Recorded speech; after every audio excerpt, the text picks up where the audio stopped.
Yeah, what's up, y'all, man? It's your man Fatal. This is KoolNerdz Lounge, episode 47, man. Contemplating whether or not I want to finish out the year with any more episodes, or if this is going to be the last episode of the year. Rome tour been coming along, man. Today, it was on my mind to talk about a topic. I follow other channels and things of that nature, and I see some of the stuff that, the people who are in the shadows in the comment section, what they're saying, like, is collecting ruined, and what's ruining collecting? And it could be a lot of things, and is it even ruined? I guess that would depend on each individual person's ideology around the whole concept of collecting. What you collect in your house for you should speak to you individually, because it's your collection. However, collecting has the word collect. And it's people who like to share, their collection with others, because there's not many people in the whole entire world who even get us. So is it ruined? And who, what, when, where, why? The 5 W's. Ruin collecting. And with that being said, my illustrious panel, my cool nerds, man, my buddies, man, they are here in the background with us today. My uncle, Redeemer 23 Collectibles. What's going on, my brother? What's up? God bless you. First of all, I want to say God bless to the panel. God bless for those that made it. I appreciate you guys coming out and joining us. Me and Fatal on the show is really awesome for you guys to be on here and all that. Plus, I'm always entertained by your presence and all that. And I appreciate you, nephew, for always, inviting me on the show and all that, and always doing it up like we always do. But like we always do at this time. That's right. You already know. But yeah, everything is going good. To all the fans that rock with me and all that. I haven't been able to really get into the flow of things of doing like the box opening and all that. But I do have plenty. So I'm gonna be doing probably just of what my haul has been the past couple of weeks, which is huge. I got it stocked up to my neck and huge. Yeah. And then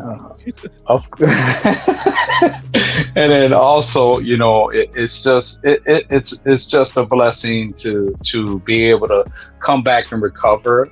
My strength is coming back through strength training and weight training and all that, so that's coming along really well, as opposed to when I talked to you last, Fatal, over the phone about where I was. So it's stronger. It's been stronger this week, so I've been able to up the ante at least 50% of what I normally do. So the progress is slow, but it's coming up. So all is well, though.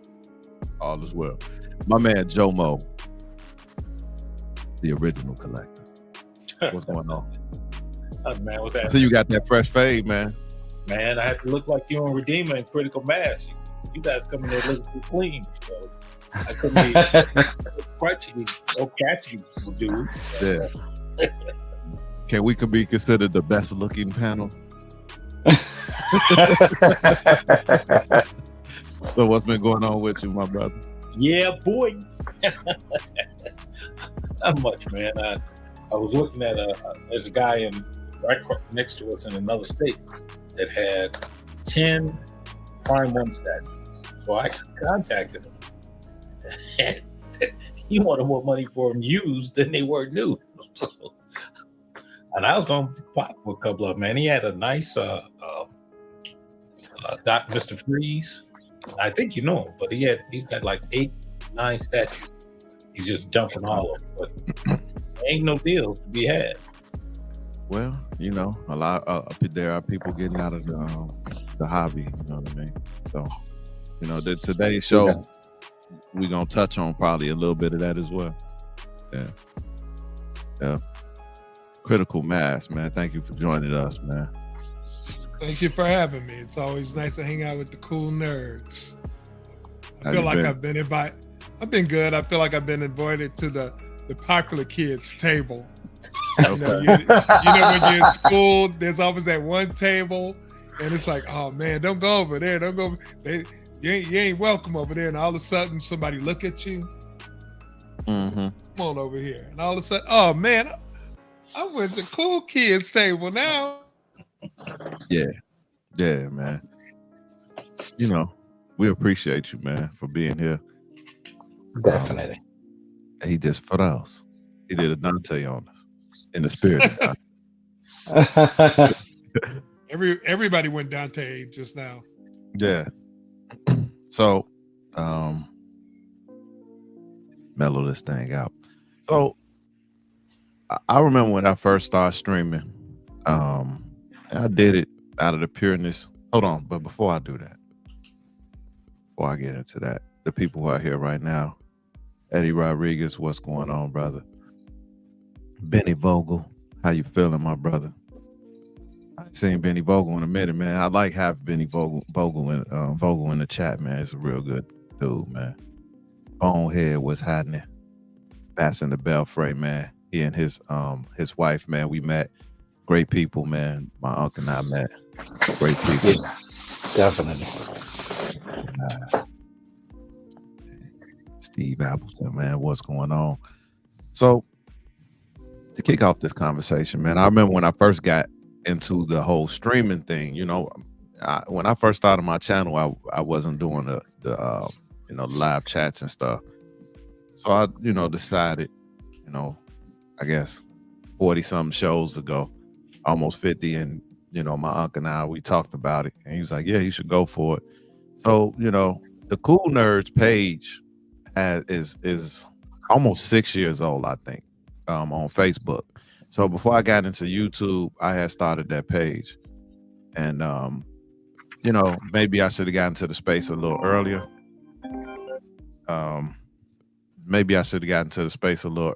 As far as that goes, but I got in when I got in, and it was all about just coming on and talking about it. But the YouTube space can be a little bit competitive, and who did this first or who did that first.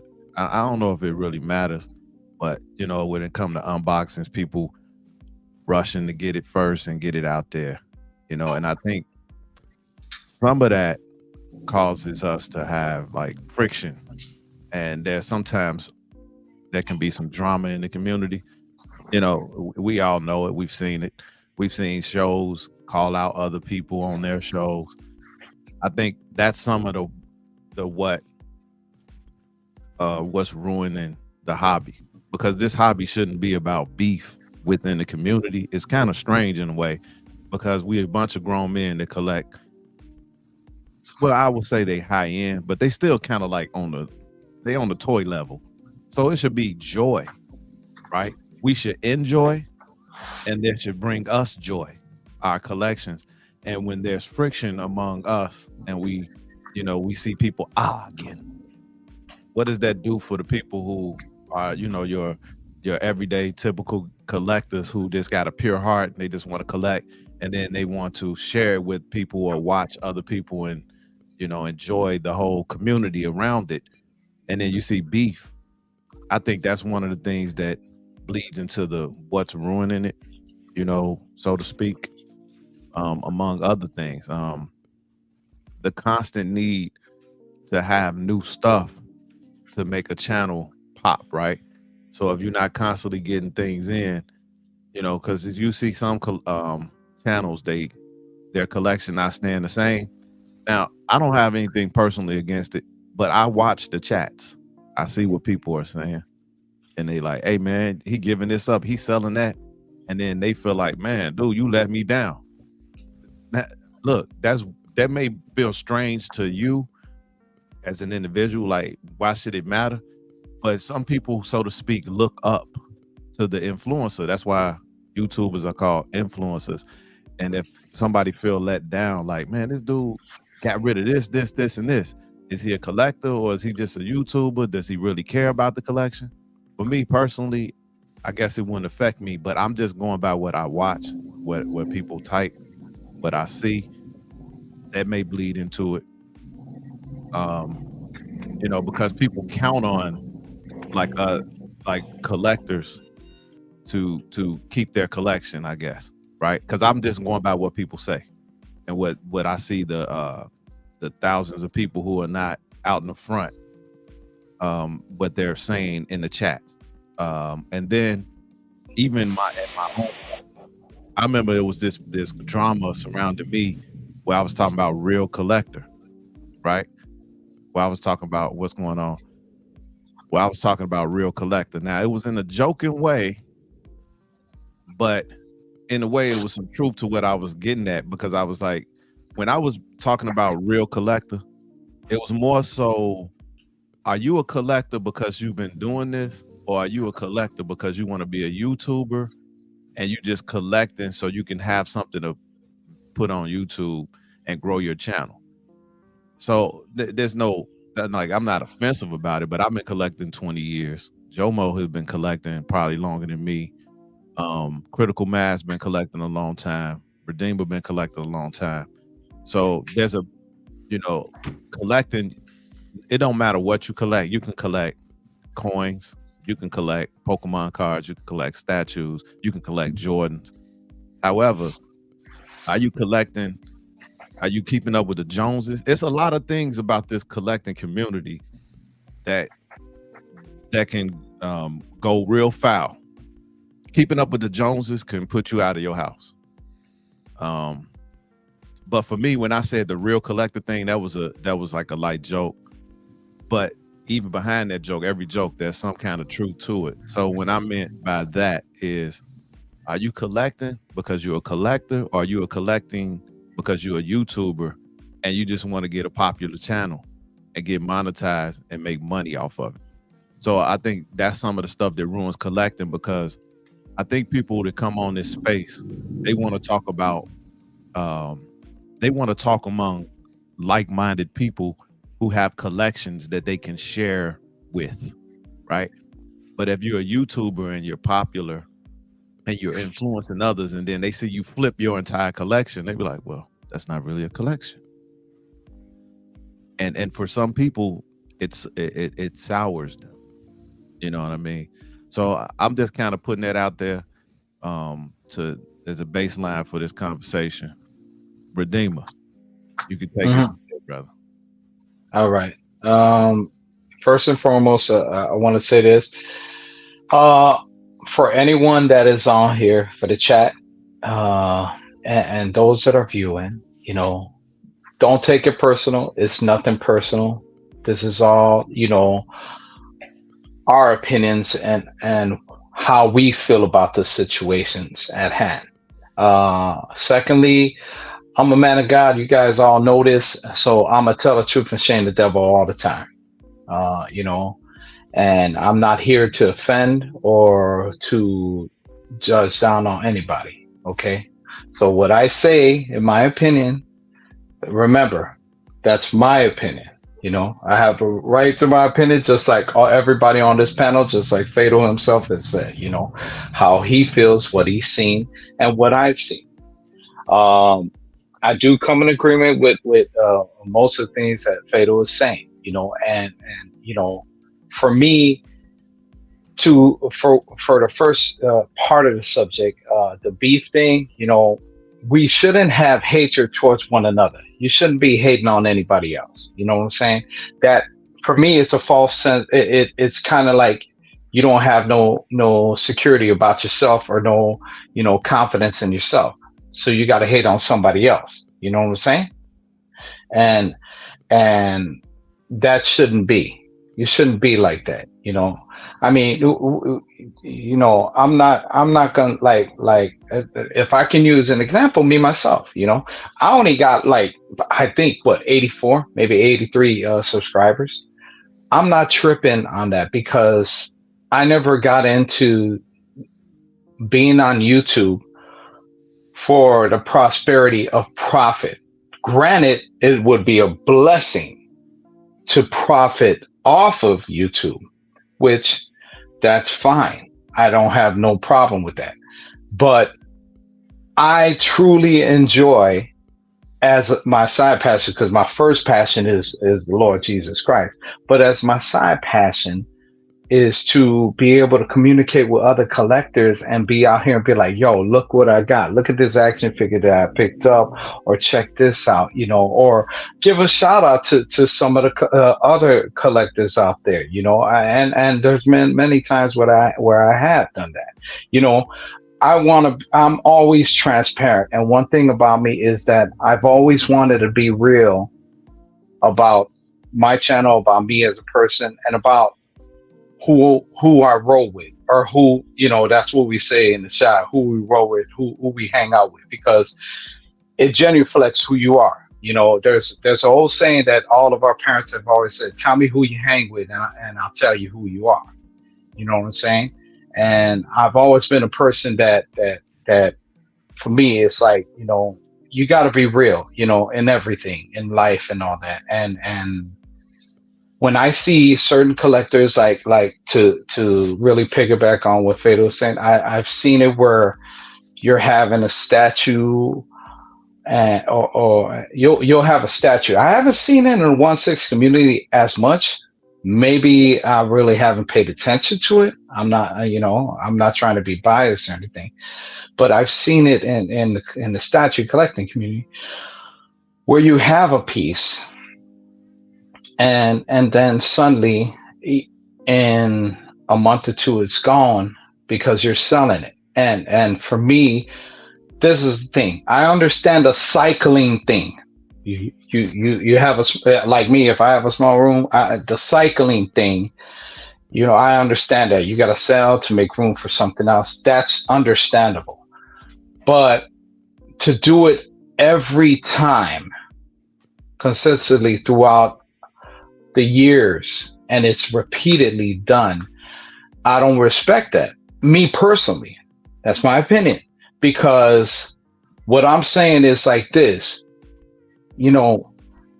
we're here, I'm here to collect, and I'm here to share the thing. If I'm a collector, I'm going to keep what I have in my collection. If I got to part ways with something, it's got, for me personally, and I'm just saying that it's got to be for financial windfall or something like that has to affect me in a certain way. But I appreciate what I've acquired or what someone else has blessed me with. And I truly appreciate that, because it's not about, this statue is going to be worth thousands of dollars later on, this and that. That ain't what I'm in it for, and I'm being totally honest about it, because I love collecting, man. I mean, I love going to Fado's house and seeing his collection, and I'm just like in awe. I'm like, man, this is dope. And there are times where I'll be like, yo, pause on this. I'm doing a pre-pause where I'll be like, yo, can I touch it? Can I, because it's so dope. You know what I'm saying? Because, a lot of the statues or busts that he's had, of course, I can't afford that, on the level or standard that he's at. But I can appreciate it by going to his house, as we are collectors, not just because we're related, but we're collectors. We could be like, yo, man, this is so dope. Like, man, look at that. That is fire. And that's what I'm all in for. I'm all in there to share with you guys on the community and share with the panel and be like, yo, man, I got this. Or if I got a chance to share with somebody and say, hey, I've collected this, now part of that, that beefing thing where you're hating on somebody and this and that, it really needs to stop, because real talk, and I want to, if Fado, just hear me out on this. I want to touch on that, but people, people, we got to stop. How can I say this? We got to stop tripping about YouTube in general, because it's not about time slots or anything like that. It's about sharing what you like. We got to stop hating on, oh, well, X person is on C's person time slot. Wait a minute. This isn't literally, you got to think about it. Think directly in the box. This is not a daily job where you coming in and you punching in. YouTube is not that. Okay? It's for sharing. That's why it's called social media. So we are here to share each other's content, share what we have. If I'm on when somebody else is on, that don't matter. People can view it, or people could come on right after and be like, oh man, they were on at the same time. Well, I'll check out his later on. You know what I'm saying? Because that's the whole point of this collecting community. If we call it collectors, that's the whole point of it. But with that being said, that's another thing that it has to stop. Don't hate because somebody on or something like that. And because let's be honest, if we're gonna throw shots in the background, and say that, then you got to remember, when you're pointing at somebody, you got 4 other appendages pointing back at you. So don't throw shots like that, and don't hate on that. We're not here to bash anybody in this and that. We are sharing. We here trying to reach the same goal. We all want to share in this community. If the blessing, the way I see it, if the blessing comes along where subscribers happen to come more or views come more, then amen to that. That's all good. I'm fine. We are totally fine with that. But the whole point is that we got to chill with this whole, this whole notion of, because it's not a punch in. It's not your job where you're going to be able to, oh, well, I got a time slot, I got to punch in at this time. No, it's not that. You know what I'm saying? If you do it, you do it. If reason being where you can't make it at this time or something like that, trust me, it's going to happen regardless, because that's what YouTube is. What you're going to do, you're going to tell a shoe collector not to do a live stream about his shoe collection at the time that you're doing your collection of statues. I mean, it's pick and choose, and that for me is like nitpicking on level that I don't understand.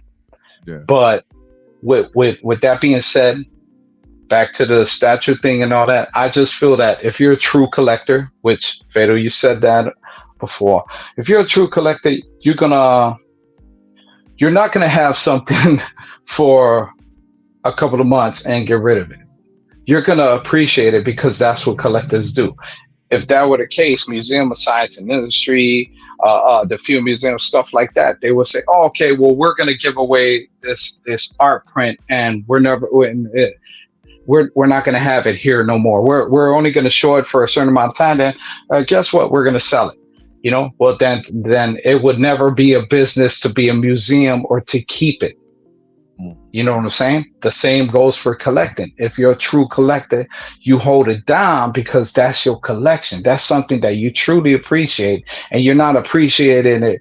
You're not getting it for financial gain. Be a collector. Don't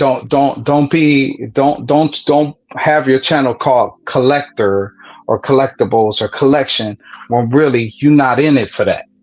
You know what I'm saying? And I've seen that because I've seen people where they want to dab into specific things all around. They want to. I'm gonna push back on you a real quick. Go ahead. What I'm trying to say is, look, I'm going by what people, right? Because sometimes. Wait, pause and send. Don't forget to hit that like button because this subject is fire. Hey, look. So what another person do with their channel don't matter to me. If they want, anybody can call their channel whatever they want. They can flip out all they want. my thing is, I'm saying what I'm looking at, right? Because when you become popular on YouTube, people kind of look up to you, kind of like Big Brother in a way, right? And Yeah. Okay. some degree, like you're a celebrity in a way sometimes, right? So what I'm saying is what others are saying out there, and it makes the way it may make them feel when they see popular YouTubers flipping out a collection. They like, dang man, I thought dude was a real collector. See, this what a whole real collector. And then they be like, man, he flipped his whole collection. It ain't even the same. So what people feel about it, like what I feel about it, is not gonna really matter because I'm gonna collect what I like, and my collection is gonna be based on me, right? So I can't really be too heavily influenced by another collector or what they do. I'm just basically saying what I see are typed in the comments. Like, man, dude, you just got that, and it sullies a lot of people. And for them, it may ruin the spirit of collecting for them personally because they're not on a big YouTube For them, platform. okay, you're speaking for them personally. Okay, Yeah, okay. but see, because I'm not hating on nobody making. No, Man, no. if you can make a bag on YouTube by Right. flipping collections, man, more power Which to you. I agree with you on that. Right. But we do have to understand when we are influencers that people look at us as the standard, right? A lot of us, they look at us the standard, and they're coming to our channels like, man, his collection is beautiful, it's growing, man. I want to you know, oh man, I like the way he built that shelving area. Oh man, he got that piece. What do he think about that piece? Or she think about that piece. And then they go to us because they want to know, is that piece worth buying, right? And then we flip the piece right after they buy it. And then if we influence them to get the piece, and then they like, man, he sold the piece. And I just spent $1,500 on it, and he don't even got it. Was the piece worth me buying? Right? That's true. They're being influenced, social media influencers, right? So do I feel like I got a level of responsibility? Somewhat, because everybody grown, you buy what you buy, but I do understand the influence that we have when we have beautiful big large collections and people look at us, right? It's just like when you're a mentor to somebody and they look up to you and they take from you something great.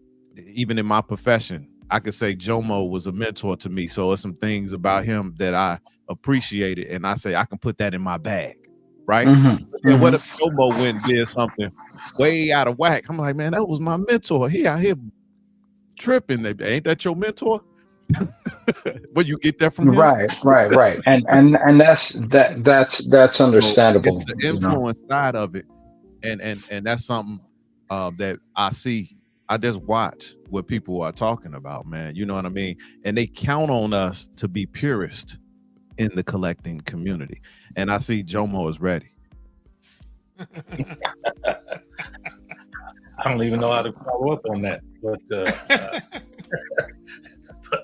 it's funny because you said some things there, brothers. But let me just say this: I can remember being in a room, people had Calders and Biscots and Banksies, and people didn't think they were anything. Then 10 years later, they were multi-million-dollar pieces. Correct. The first person that had it, he or she adored it. I remember sitting in a room again. The guy had a Calder, an original Calder. I couldn't afford the frame, but it was beautiful. So no, I think everything you said is correct. But I will say this, that once you become, not just so you know, I have all of one person I influence, that's me. So I don't have a page. I follow right. But I have to agree with most of everything you said, because we, and I say that the pejorative, we do have a responsibility, and particularly when you're leading the group, the lead singer can't go off tune because the rest of the group will follow him. So, boy, no, you do have a large amount of responsibility, but like someone said here, the room for everybody. A hobby that's supposed to be fun should never be tribal warfare. You're right on the money. You're right on the money. And Correct. For me, my collection is me. It's tailored to me. I like villains. Right. I like to see the artistry of between the Prime Ones and the Queen Studios, the Tweeter Heads, even the Hot Toys. And when I want to see some, I just call up Fatal and say, "Hey, man, show me what you got," and then I can live vicariously because but I can live through him. But that's called intelligence. That's also why you go to the art museum. So right there you go. Yeah, for sure. And by the way, Fatal, that window that's busted in your back room, that wasn't me. Wow. That was critical edema. Trust me. So I would believe critical. It was critical. I don't know. So critical. You've been collecting for a minute, and you've seen all the stuff that's been going on. What are your thoughts, man? Because after this point, I'm gonna shift the discussion, and y'all are gonna see where I'm going with the next point. But go ahead, brother. Okay. Well, it's becoming a cliche now, and I'm not the only one that says it. And I say it and I mean it. I think a person should buy what they love, and don't necessarily. Yeah, you're right. We are influencers to a certain point, as far as when we show something like things that are behind me. I got Deja Thoris right here. Somebody's probably looking at it right now and might be influenced to buy it just because they see her. But I think people should buy what they love. And then as far as this beef is concerned, if somebody wants to sell something or rotate something out of their collection, being a YouTuber, that doesn't bother me at all. I understand the game is there. They're running it like a business. So they actually probably need to bring in some new stuff so it doesn't get stale from their point of view and maybe some of their viewers' point of view. But that doesn't bother me. If they do it, it's fine for them because their collection is their collection. My collection is my collection. I got things in my collection that Fatal doesn't have, things that he's not interested in. He's got things that I'm not interested in. And I don't think anybody, I wouldn't even go to the point that says somebody has a better collection than the next person because it's all personal. I mean, yeah, you can see like things like, we'll use art. Art is like the, on a different level because he's got that cathedral and that's beautiful. And we all wish we could have a big room to do something like that, but we don't. But you shouldn't let that make you feel bad, collect on your level. And you should never try to keep up with the Joneses because you never can. It's like the guy. Amen to that. There you go. We've all seen this growing up in kids, where this one guy buys a Cadillac, the next door neighbor, oh, he got a Cadillac. I got to go get me a Cadillac. Now you out here charging up credit cards and taking out loans and to get a Cadillac to outdo that dude. And that dude probably wasn't even thinking about you. But now you got yourself into a debt situation because you're trying to keep up with this dude. And we've all seen stuff like that. But I mean, dude, you just gave that's a bar right there. That's a bar. And as far as negativity, me personally, I try not to give it negativity in general because when I leave the door, I'm a bus driver. That's what I do for a living. I drive a bus, so I have to stay mentally focused. I'm on the road. You got people that's cutting you off, idiots, people not paying attention on their cell phones and all this. And so I got to put myself in a good mental space. So what I do before I leave the house, I always say positive outlook, positive outcome. It's a little mantra I came up with. And it keeps me in a good state of mind. So when something bad happens throughout the day, at least I'm up here. If I walk out the door and I'm like this down here, like, oh, today's going to be a bad day. We have a bad day. Then something bad happens. You're really going to have a bad day because your mental focus was way down here. But if I start up here, something bad happened, maybe I'll come down to here a little bit. Man. But I'm still in a good mental space and I'm getting what we call driving a bus. You get the big picture. You shouldn't have a narrow perspective when you drive a vehicle. You got to see everything. You got to get the big picture. And I see even what I do is driving a bus and as dealing with people on a regular basis, get a big picture in life. And for me, this is fun. What we do on Wednesday, I get to hang out with Crippler, Shane, Rashid. Anybody want to come on down. It's like the backyard. We're like the house. Everybody can come to our house and hang out. There's always that one house in the neighborhood at the hangout spot. Come on down. We welcome everybody. So for me, this whole thing is fun. Yeah. And I like going on other people's shows. Like I said in the beginning, thank you for inviting me here. It's cool hanging out with you dudes. And I really got no time for that negativity stuff. I mean, I see it. I recognize it's there, but I don't have to. The pool is there. I don't have to jump in it. What's up, Brent?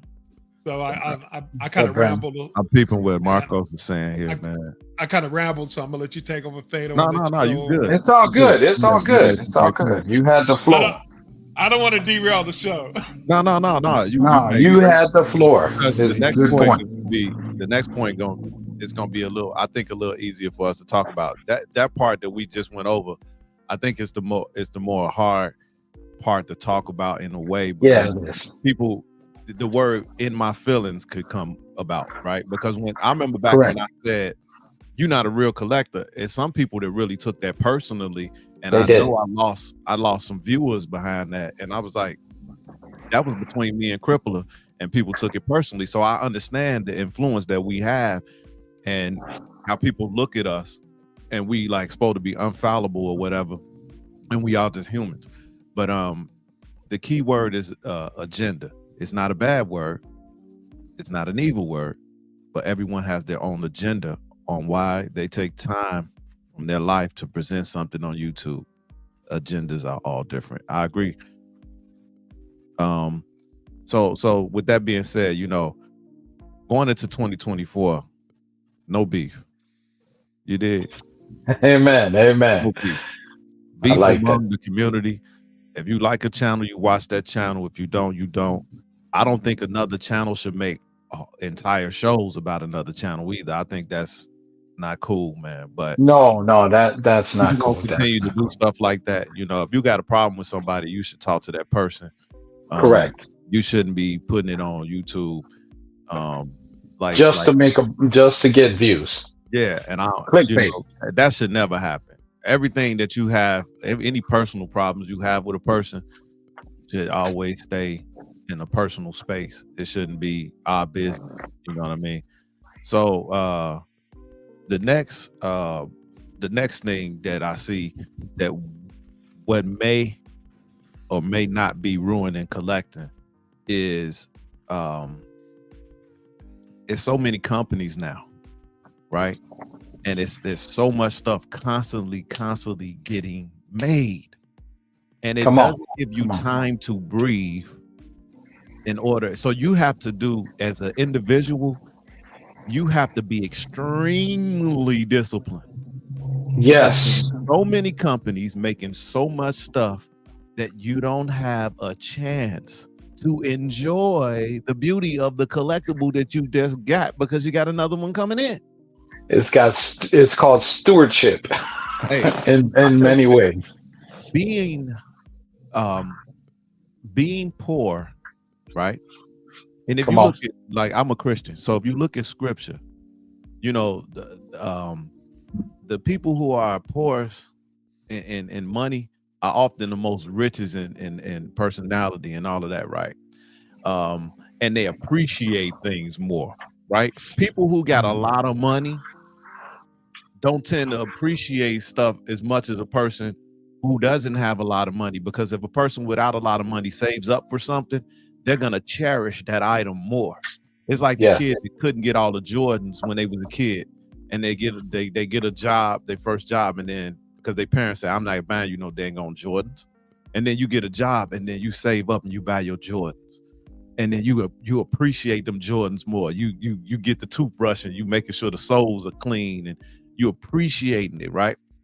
When you have, like, it's hard, and some people who are rich are able to manage that, right?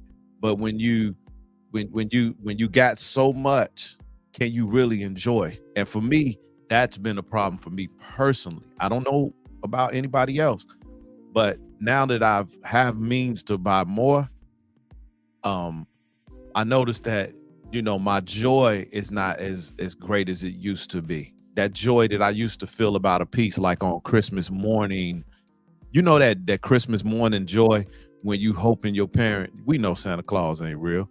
You know what I'm saying? Kids not supposed to watch this show. So if you watching it, that's on you that you found out. Now, but you hoping your parent get you this remote control car or this specific thing because you're gonna enjoy it because you can't afford to buy it. So you depending on your parent to get you this thing.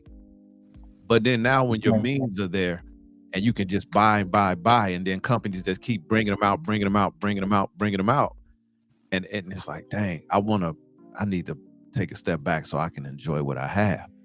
And then you're constantly trying to, and cue the background, my man. If you constantly getting pieces in, I think it's a little hard to enjoy the pieces that you do have. I don't know what y'all think about that, but I just, as I get older, it's harder to appreciate when your means are better, and I want to be able to sit up here and be able to just enjoy the stuff that I have, and just be like, man, this piece is really cool, and just enjoy and look at the artistry of it and really look at the paint apps and really look, man, they did a great job. Look at this small detail here. Like, do we ever look at the details around the shoulder collar of the Thanos on Throne? Because do we ever had a time to really look at the intricate details of each piece when they keep coming out? And then sometimes you don't even have the means and you just want that piece. So you might put it on pre-order. Then that payment got to come out. You're like, golly, I forgot all about this payment. Jesus. And I think some of that makes collecting a little bit tougher because there's so much stuff. There's so many companies and the prices. We can get into that. But what you think about that, man? Like, now that you got the means and you just keep getting stuff, can you really enjoy it? You want me to start first? Go ahead. All right. I agree with you on that. That's another thing I agree with you. I mean, you hitting real good points here, Fatal. Man. Yeah, if y'all ain't, you guys gotta hit that like button because this is pretty deep. He hit me for a whirlwind right here because I didn't expect these subjects to come up like the way they did. So I like that. But it's true what you're saying because I've experienced it myself. Like I said earlier, I'm like, I get. Of course, I'm a collector of everything, just like you, Fatal. So I got a lot of action figures that came in, Super 7, Marvel Legends, He-Man, whatever. And then I got at least 7 1/6 scales that I haven't unboxed yet. And it's like sometimes you could get like that, man, because of course you got the means and this and that, and praise God that God has blessed us with the strength and the ingenuity to go ahead and progress in our jobs. But it's the whole point that you really gotta appreciate what you get, but also it's kind of hard because you got companies out there that are new, that are dabbling in 1/6 scale, and then you got the regular 1/6 scale. Then you got the statue companies, and constantly, committedly, they're and I understand they're there to make their money, so it's okay. But it's like one after the other, and you're like, what? It's like, okay. The buck doesn't stop, and then you give like time to breathe. You know what I'm saying? That's why you gotta. It's true what you said. You have to be really disciplined. I call it stewardship, just like financial stewardship. You gotta have stewardship even with your collecting because you gotta be able to balance out. The Bible says everything is permissible, but not everything is beneficial. Everything, if you put it in life perspective, which that's the way you're supposed to do it, is that you can't just you get this Thanos statue, but another one came out and it's 1/1 bus, or it's this and that. You can't have everything, And if you can, I mean, God bless you that you can, but it's like it gets so overwhelming Yeah. Hey, Paul, that if you're not, even go if ahead, you got the money to have everything, no go matter ahead, how big your space is, you're gonna run go out of ahead. space. Right. Facts. That So is, if it's he's not a speaking all money facts issue, there. it's gonna become a space issue. So Yes. keep going, keep going. Yeah, but and that's the thing. That's where I go in with everything is permissible, but not everything is beneficial. Because yes, everything is at hand. And one person that I gotta give him his flowers for is Darvish, because I see Darvish like he holds it down with his money to get the big statues that he wants. And we've seen him with the Boba Fett and the Han Solo and Carbonite. But he talks about it. He's like, man, I'm not getting that because I'm holding down to get this piece. I got to add it to my collection. So he that's if that's an example to really look at, is look at how Darvish he does his thing where he's like, you know what? No, I didn't get that. No, I didn't get this. You'll hear him on various shows that he's on. He'll say that, and that's the thing that you have to be like. Like I've done it where I've missed out on certain 1/6 scale figures, and I'm like, man, but I'm like, hey, I can't get everything. That's just it's just overwhelming sometimes. So sometimes you got to be like, hey, you got to take the blow and be like, all right, then whatever piece that I do get, then I'll appreciate that. That's where you start appreciating, and you got to prioritize. Okay, I'm gonna get this piece.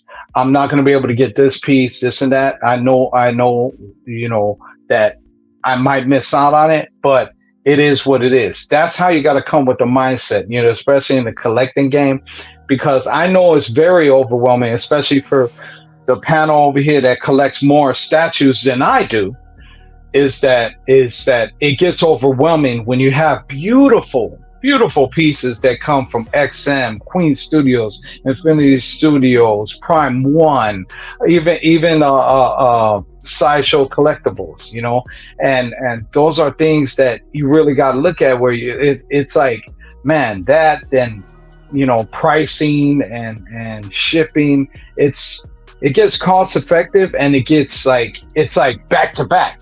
So it's like, oh man, there's dope pieces coming out this one. But then there's Batman dope pieces coming out in the same month, and it's like you got to pick and choose. You know what I'm saying? You can't. That's why I always say you can't have everything. Even though you can, your space, like Fado has said before, your face is gonna start to diminish real quick without you even realizing. Mm-hmm. And that's the thing. You won't look at it and you'll be like, oh man, I got the space, and you sit back, I got this, and then suddenly you look into a room. I don't got the space. Yeah, and you look into a room, you're like, man, I got a whole closet full of figures or something that hasn't come, that I haven't reviewed. I got a bunch of boxes on the floor, and it's like I got even art prints that are here.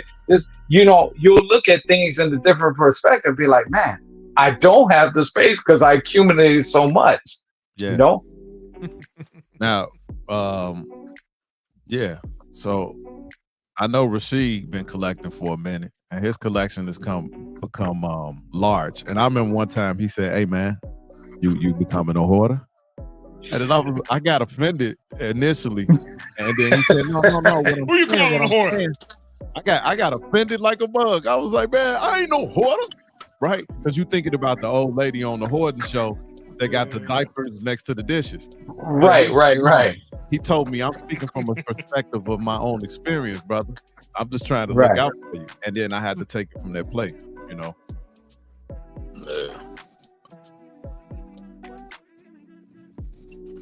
What's going on, fellas? How you been?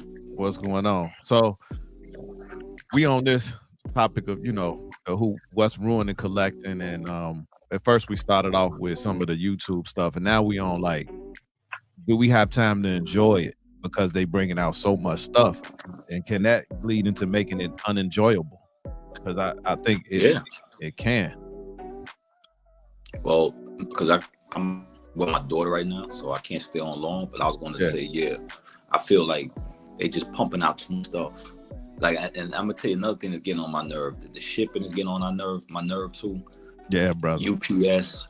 I just got off the phone with UPS. Delivered a package that was supposed to be by me. And I only give a package. They delivered 2 big packages from my crib. You know what I'm saying? And they take full accountability of it.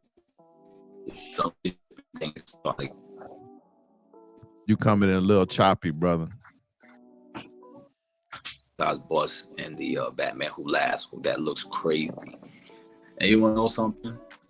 I have no room for that piece. Even though I like it and I want it, I got no room. We got somebody in the background. My stuff, the custom, and they driving right now. Cool.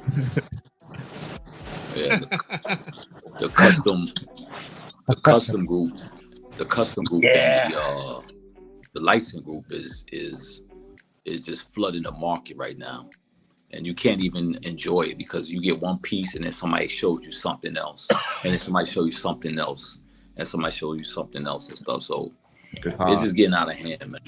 You know? Yeah, it's a lot of pieces coming out at the same time, and it do make it hard, man, because you can't have everything. Yeah.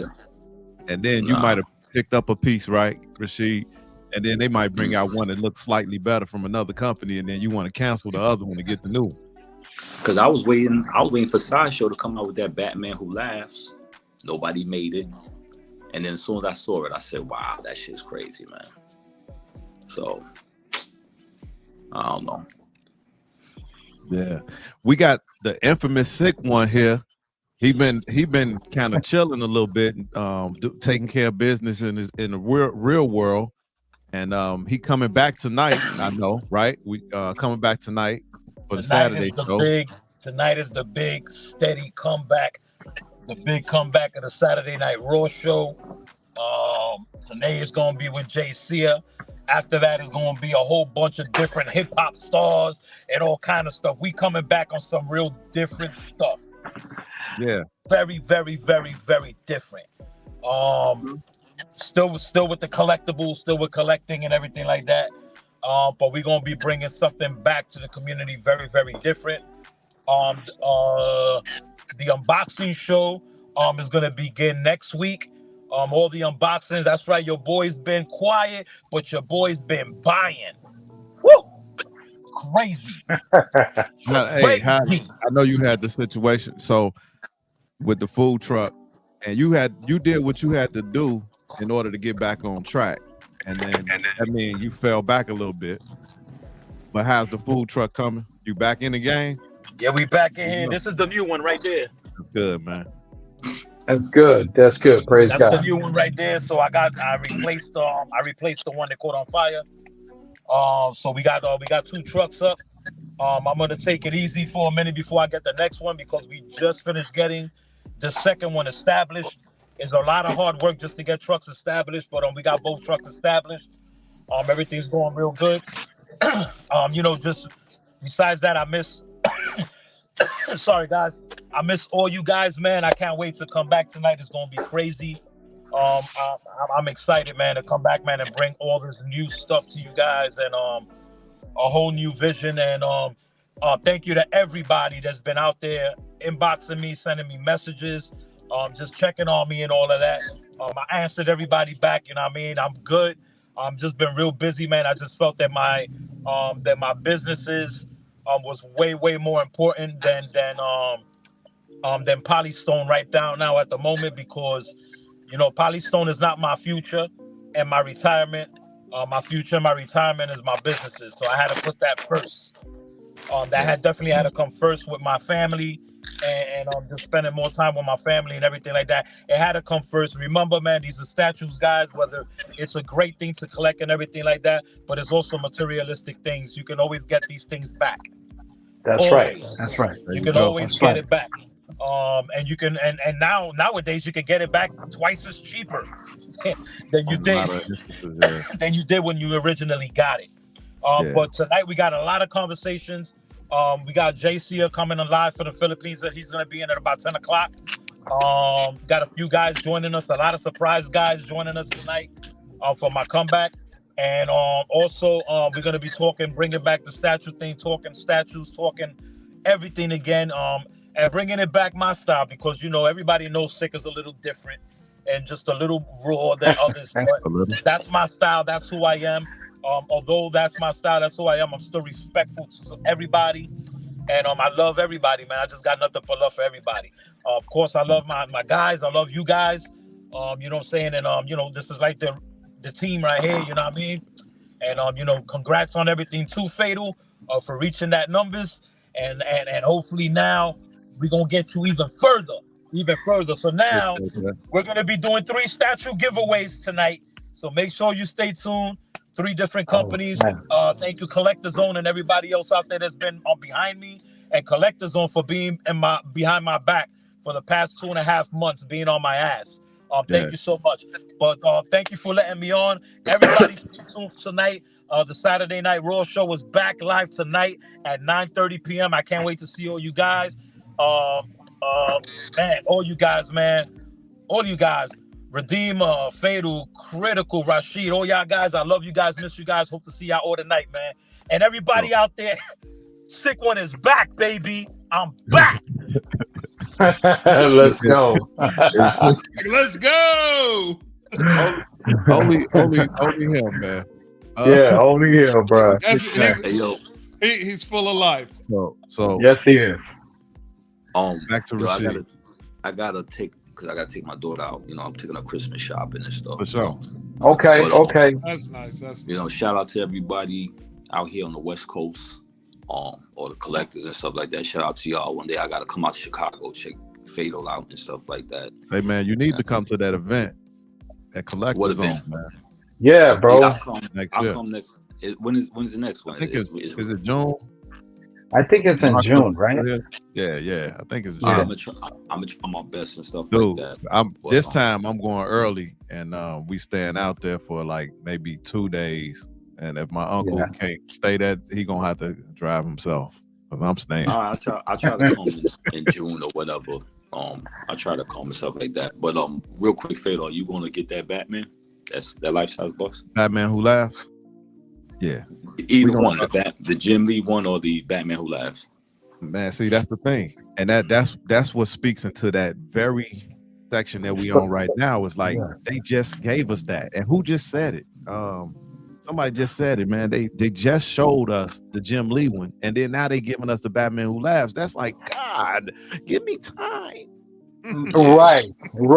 That bruh. It was crazy. I'm so glad there's nothing coming out right now. That I'm interested in. I can sit back and just relax. I got 5 Batman pieces coming, including the Batwing, because Jazz Inc. is on my ass now. They done sent me like 2 emails to this month is my last payment.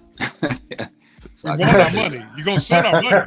Yeah, they told me, keep your deposit if you don't send our money. They told me better have my money. They just told me the same thing, brother. I'm in the same boat. Yeah, better have my money. I gotta pay off my Penguin, and I really just honestly, man, the only way you're gonna be able to leave this hobby, though, it's sad, is for you to just disconnect from everybody. And I don't want to do that. I want to just be in the shows, and I want to be in the hobby, but I don't want to buy no more. But they keep sending stuff out, that just attracts you. Yeah, it's attracts. Like, we like crack fiends and stuff like that. But just like Six said, just like Six said, you're gonna be able to get this stuff back, because history is shown. I did see like 3 XM Storms for sale. I mean, I like the price, but you're gonna see it. I see War Tank. We see all the stuff that we thought we wasn't gonna be able to see. I see people selling the Batwing. So, but I'm gonna break out of here, man, and because I'm out here, and shout out to you guys or whatever. Yeah, enjoy your shout out to you and your daughter. Yeah. Yes. Enjoy your time with your daughter, man. That's precious. She on her phone, she ain't paying attention. Oh no, they love them phones. Man. She on do your old man stuff, Daddy. I ain't got time for you. Hey, when you in that store though, she go be paying attention. One thing I like she though, gonna like. she's into anime. What? She's into anime. Ah, So, okay. Good. yeah, so I'm happy about that, man. You know, She probably like Yeah. Luffy. yeah, but Cool. I'm gonna have that Solomon Grundy. That's what came today, and I'm out here. I'm a little pissed off of you guys, but Brother. hopefully I'll do an unboxing next week. I'll see what happens, Cool. and I'll holler at you guys. All right, brother. All right, Rashid. If we don't All talk, right, I'll see you Rasheed, take it Wednesday. easy, bro. Cool.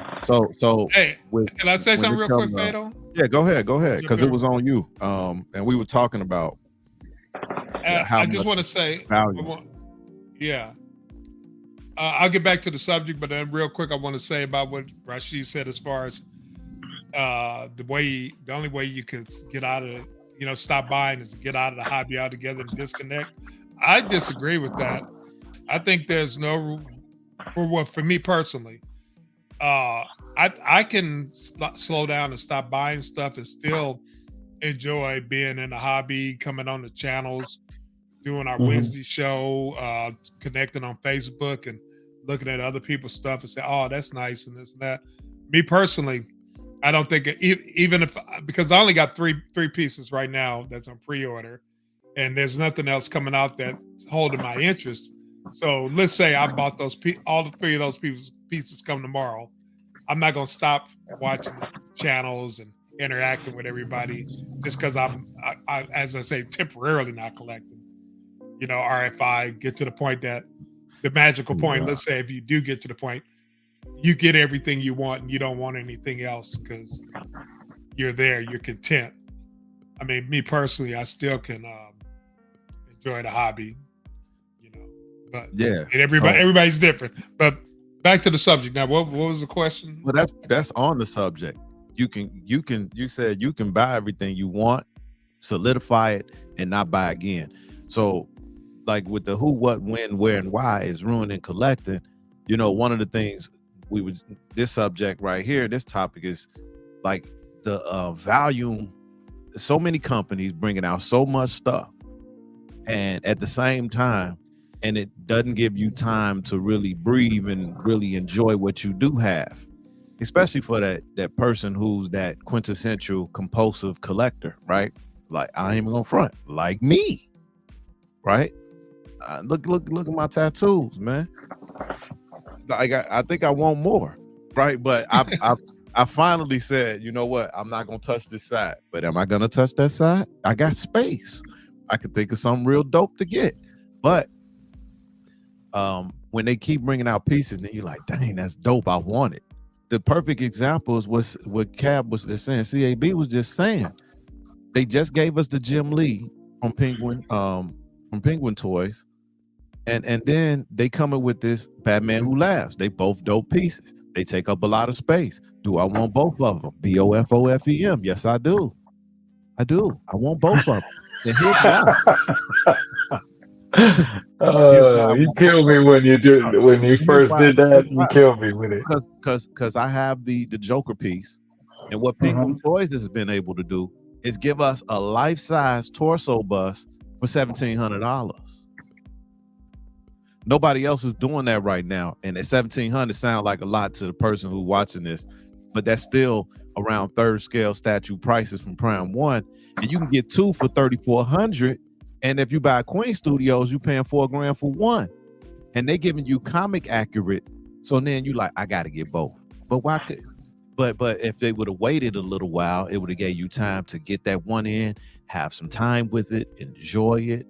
So when they after another, now you want to buy it, and then that poses a problem for the money, and for a person who can't afford it.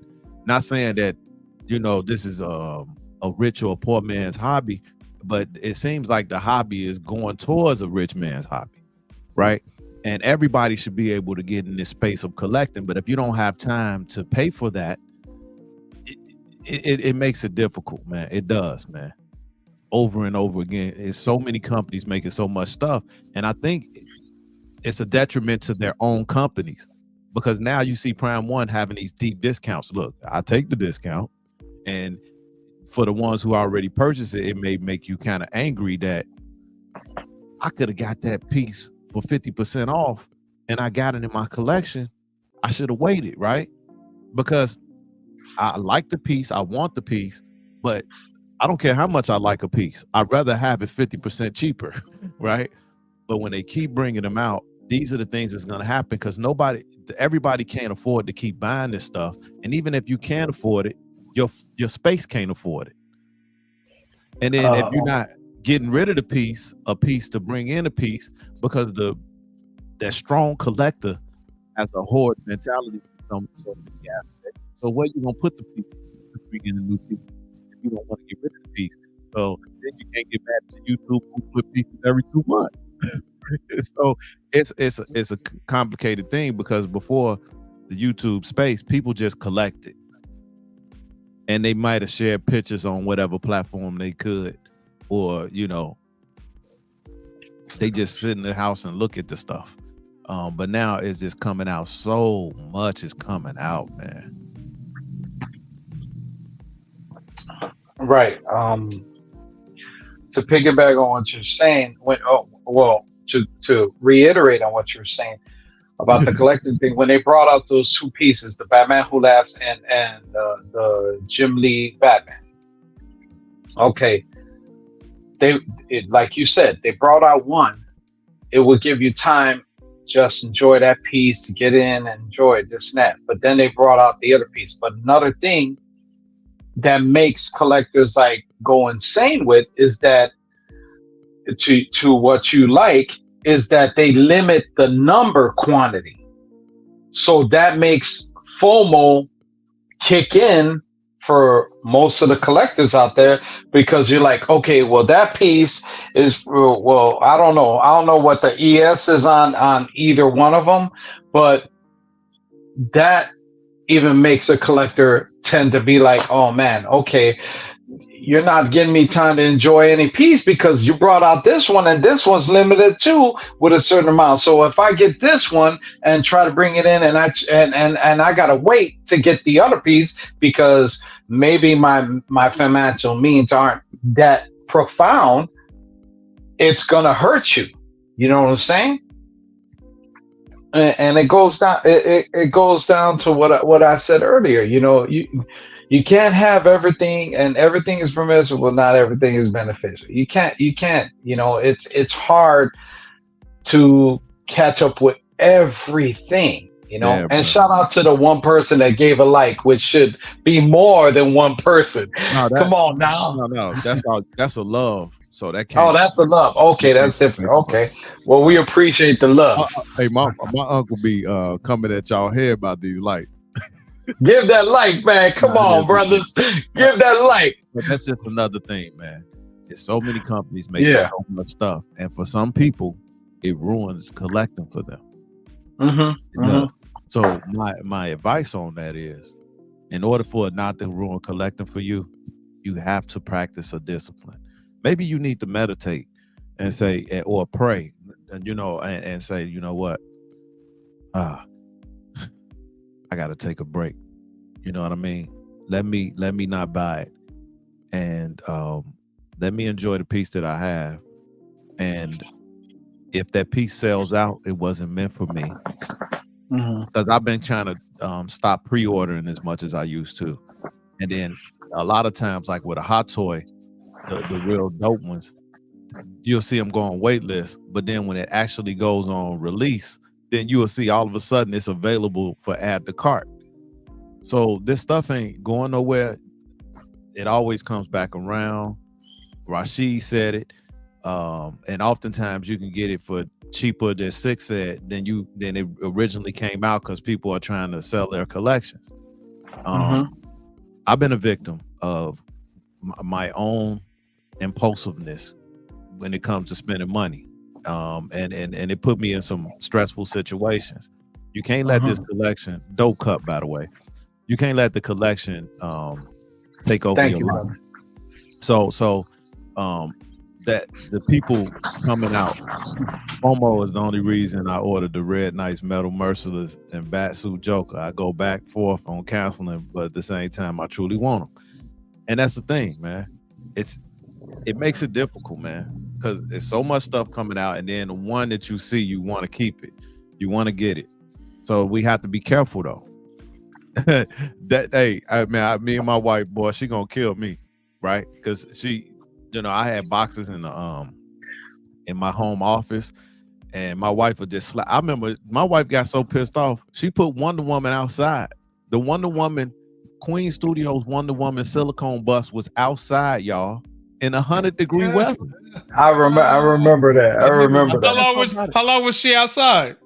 For at least 3 hours. My wife was like, "Get it out of my house." She had a inspection for the daycare, and she had to get all the boxes out.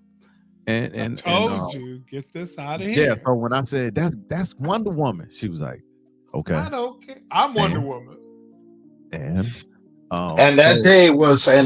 them days were really hot because in Chicago we get high humidity, like ridiculous. Yeah. So she put it outside, and nothing happened to her. She's right here, one of my favorite pieces in my collection, but still, it can get out of hand. But FOMO is a part of the deal when it comes to what's ruining collecting for some people. Shipping prices is another thing that's crazy. I think that's kind of ruining it, bleeding into what ruined collecting, because shipping prices cause the companies to raise their prices even in the piece itself, because they are putting some of the shipping costs in the price of the piece. I don't care what nobody say. The company can tell me, nah, it's just the cost. No, it ain't. The cost of production is not causing you to raise the prices that much. There has been like a 40% increase on the prices of these polystone pieces, right? The Superman Husk was $9.99. If that came out today, that was statue from Prime One would be $18.99 probably. Can I jump in there? Yeah, go ahead. With similar to what you're saying, as far as I had two things to say. As far as the pricing going up, it's just like McDonald's. How much more expensive it is. It's like when you used to look at a Happy Meal, it used to be like maybe $5 and some change. But ever since they got that, people wanted to get that wage increase. So here in California, I'm sure it's probably the same as Chicago. The minimum wage is like $15 now. Yeah. But they did. Yeah. McDonald's said, "Oh, we'll give you $15, but guess what? Your Happy Meal is going to cost $10 now when it used to cost $5." So McDonald's is putting their money back on the consumers. So McDonald's not coming out of the pocket with no extra money. And it's the same thing with statue communities. I believe that's true what you said, Fatal. They're doing the same thing that McDonald's is doing. It's like, oh, you want more money? Oh, it's going to cost you. So, they just push the price on us. And as far as another thing I had to say, what you were saying, it's a key word as far as getting yourself, make sure you don't get in trouble. Discipline. That's the word we all need to learn and exercise. And not get pulled into this the FOMO. Yeah. It's like that line from the Godfather, just when I thought I was out, they pulled me back in. Good one. Good one. But you got, and which that happened to me with Red Sonja, but I mean, of course I got with the payment plan, so it ain't hurt me. But when Sideshow came out with that newest Red Sonja, they came out, because I got the one before that when she's killing the snake, the two before when she's killing the snake. And then they came out with that one after it. And I was like, nah, I don't need that one. I can let that one go. I can let that one go. But then it came out with this new Red Sonja. I had Redeemer. I couldn't say no. It was really like that. And I did that on the meme too. On Facebook in a group. I was like, "Oh, did you?"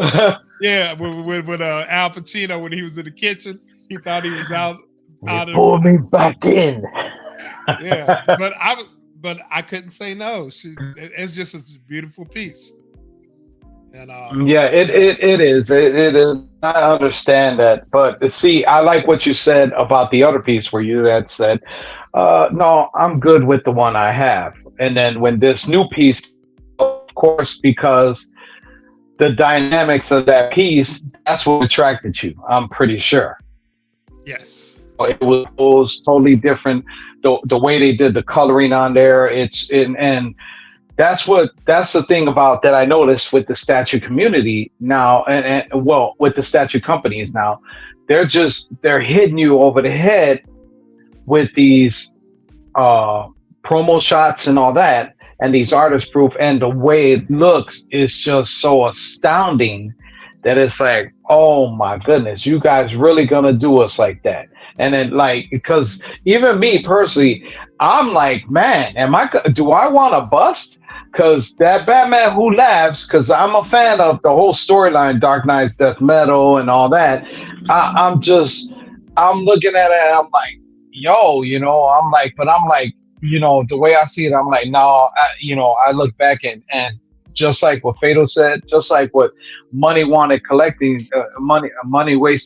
said, is that, my wife, I don't mind her being in control of the finances. And what I mean by that is that she's basically my financier. Like I just go to work, she pays the bill, she handles that, and I give her reminders of everything we got to pay. And then, of course, every week I pull out a set income for me on the side for my collecting.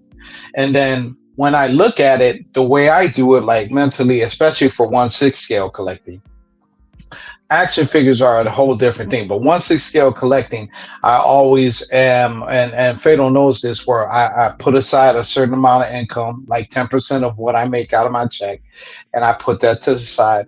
And then what you need to put I'll look at towards that Scorpion. no, Sub-Zero. So Next him Scorpion. Douchebag said he liked to buy on the secondary market. It seems the best way to get what one wants for less. However, I'm afraid of getting burned. Yeah. You got to be careful with that. Fatal probably, if he wants to, he'll probably share a story about that. But what Scorpion are you trying to get?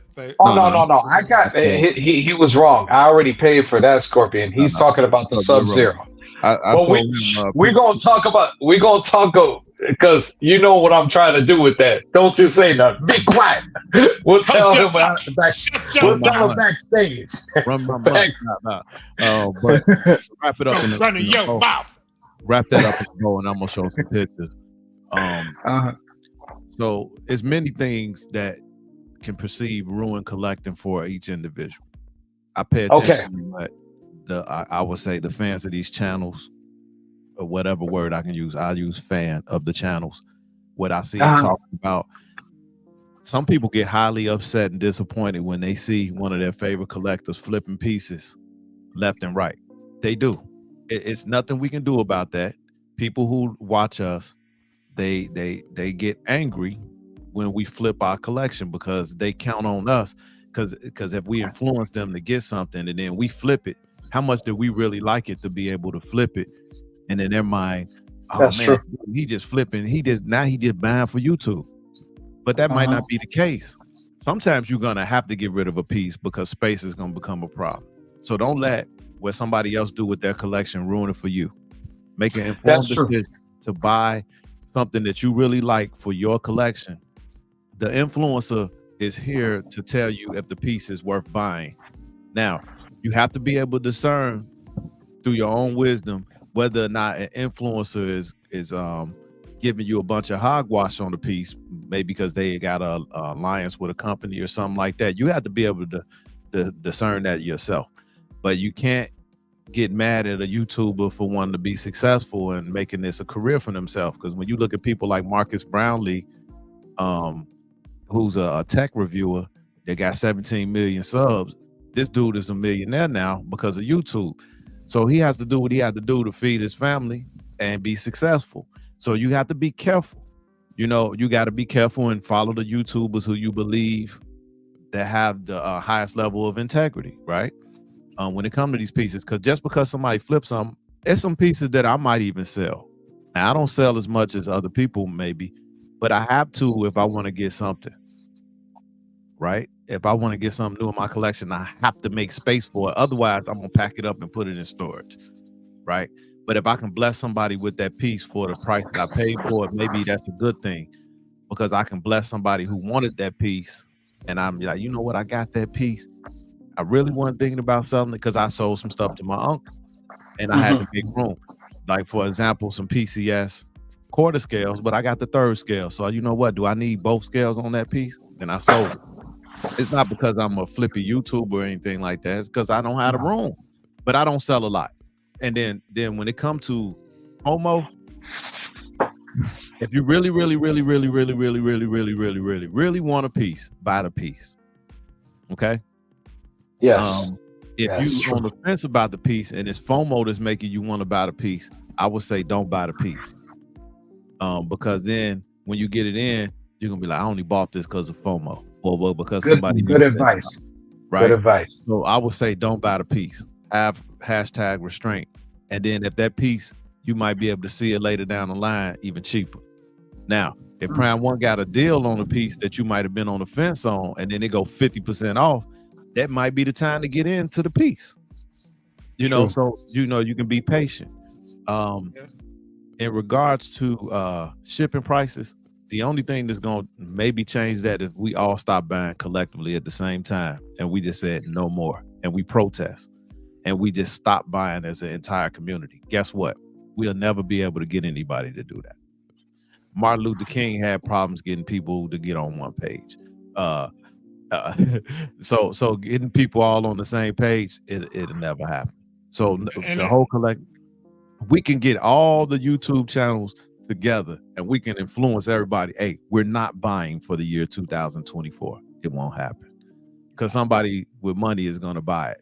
So we'll never be able to get them to stop raising the shipping prices. We can talk about it as much as we want till we blue in the face. It's not going to change. The only way that it changes is if all of us collectively stop buying together. So that's not going to happen. And can I say something? Yeah. You just hit something else while you said patience. It's good to have patience because, like you see behind me, I got these two Gants. It's in the Maji case over there. They're anime pieces, and Sideshow had one, and I got it from Sideshow. It was like Prime One. It's like $600 for quarter scale. Is pretty good for Prime One. That is pretty good. Yeah. So I bought it. I put it on pre-order. I bought it. I was happy, and I saw they had another one, but Sideshow didn't get it. It was only in Japan, so you had to buy directly from Prime One. And I was like, man, I want to buy directly from Prime One because now I got to deal with shipping, the prison Prime. Maybe I got to deal with the import fee and all this and that. So I just waited. And all of a sudden, last year this year they came up with Golden Week, and I got it. I got the other piece that I wanted for like $100 cheaper because they reduced the price for Golden Week, and then I also did it on the slow boat, so I didn't even get hit with an import fee. It only cost me like $69 to ship it from Japan. And it took a little longer, but that's what patience paid off for me. That I was in a rush to get it because I didn't even know I was going to get it, and it just came out, and I just happened to have the money, so I bought it flat out. I put a deposit down, and then a couple of weeks later, then they wanted to follow up to pay it off. Paid it off, and it took me like 2 months to get it, but it was cool. So patience. Yes. Yeah. So just now you may go, sir. Sorry. Be careful, man. Be careful, y'all. Be careful, man. We have to be careful. Oh yeah, talk about it. Just give them that example. What you said about just to help out the brother that mentioned about purchasing. I got burned. Trying to buy a Wonder Woman, and I put out there that I'm looking for, and then I had somebody who said I have it, and the way I sent the money, it was my fault. I lost about $1,400, man. It'll never happen again because I know what to look for. So we learn from my mistake. Like this money wasted collector. He wasn't finna waste his money no more. The FaceTime, Zoom. I want to talk to you. Have a conversation with this person. Get recommendations from other people in the collecting community. Hey, is this dude legit? Well, that was Douchebag. Douchebag said it. But no, but douchebag too. But Monty Wasted said do a Zoom. Oh, You know, do a Zoom. Yeah, that's it. That's true. yeah, do a Zoom. Yeah. But yeah, you gotta you can get burned. I got burned before. So yeah, but now you know. yeah, now I know, and knowing is half the battle. So we gotta be careful, man. And as far as like us influencers, or I'm one of them now. So you know, I'm gonna tell you what I feel about a piece. I'm gonna give you my honest opinion. That mean you should buy it just because Fatal has it? No, it does not. So first and foremost, buy pieces that speak to you individually. Right. I would say try to stay on stuff that you grew up liking. Then you're gonna probably enjoy the piece more. Like if you was a Ninja Turtle fan or a Batman fan, you're probably gonna like the piece more. Be careful when you want to collect a whole line of something, because that can be expensive. Don't get mad at YouTubers. Don't get mad at YouTubers because you bought a piece because they got the piece and then they flipped the piece. You can't get mad at them. They doing what they do. They grown. So you can't get mad at them. But always say, stop the beefing. We can't be beefing with one another. No. With that being said, I'm gonna share the screen and we're gonna look at some pictures, man. There's so much stuff going on. And this is what I'm talking about. So much stuff going on. so much temptation. So much. So the pieces he's having that a are bad out here. day. Yeah, this is I love this show. Let me start at the top though. Jack of the Dusk. Jack of the Dusk brought these out. I like that Wolverine that they did. It's a company you might not know about, but I do, and they make some great pieces. They did these basically heads on a pike of Scorpion and Sub-Zero, and the way that he sculpted these, man, is so dope. I posted a short showing how they do it, and I tagged them in it. I think these going for $800. They are nice. I think it's dope. He's out of Europe, right? I think so. And very limited pieces, man. But they are really dope, man. I love that Wolverine that they did. They did a Wolverine? I didn't know. Yeah. He put it out maybe last month. He put it out for pre-order. It may have sold out already. And it was just like this with Scorpion. Half of the face was exposed, so you can see the adamantium. And, yeah. The adamantium and all that. Oh, that's awesome. Yeah. The left side of his face is exposed, so you can see his teeth and the adamantium, and it's really nice. And I looked at it, but I said nah. And I like busts, but I don't collect any. And I've said, well, this is where my discipline came in. I said no, but if you got space. With this space though, these don't take up that much space. That's a good thing about these busts. Because that's like a life-size human head. Yeah. This is real. They good now. And the way that they sculpt is more traditional. Thor got one from them, Vader. The melted. Yeah, the melted helmet. Traditional. And I love the way it's got the so they put a skeleton under this first, then they built around the skeleton, which was just really dope, man.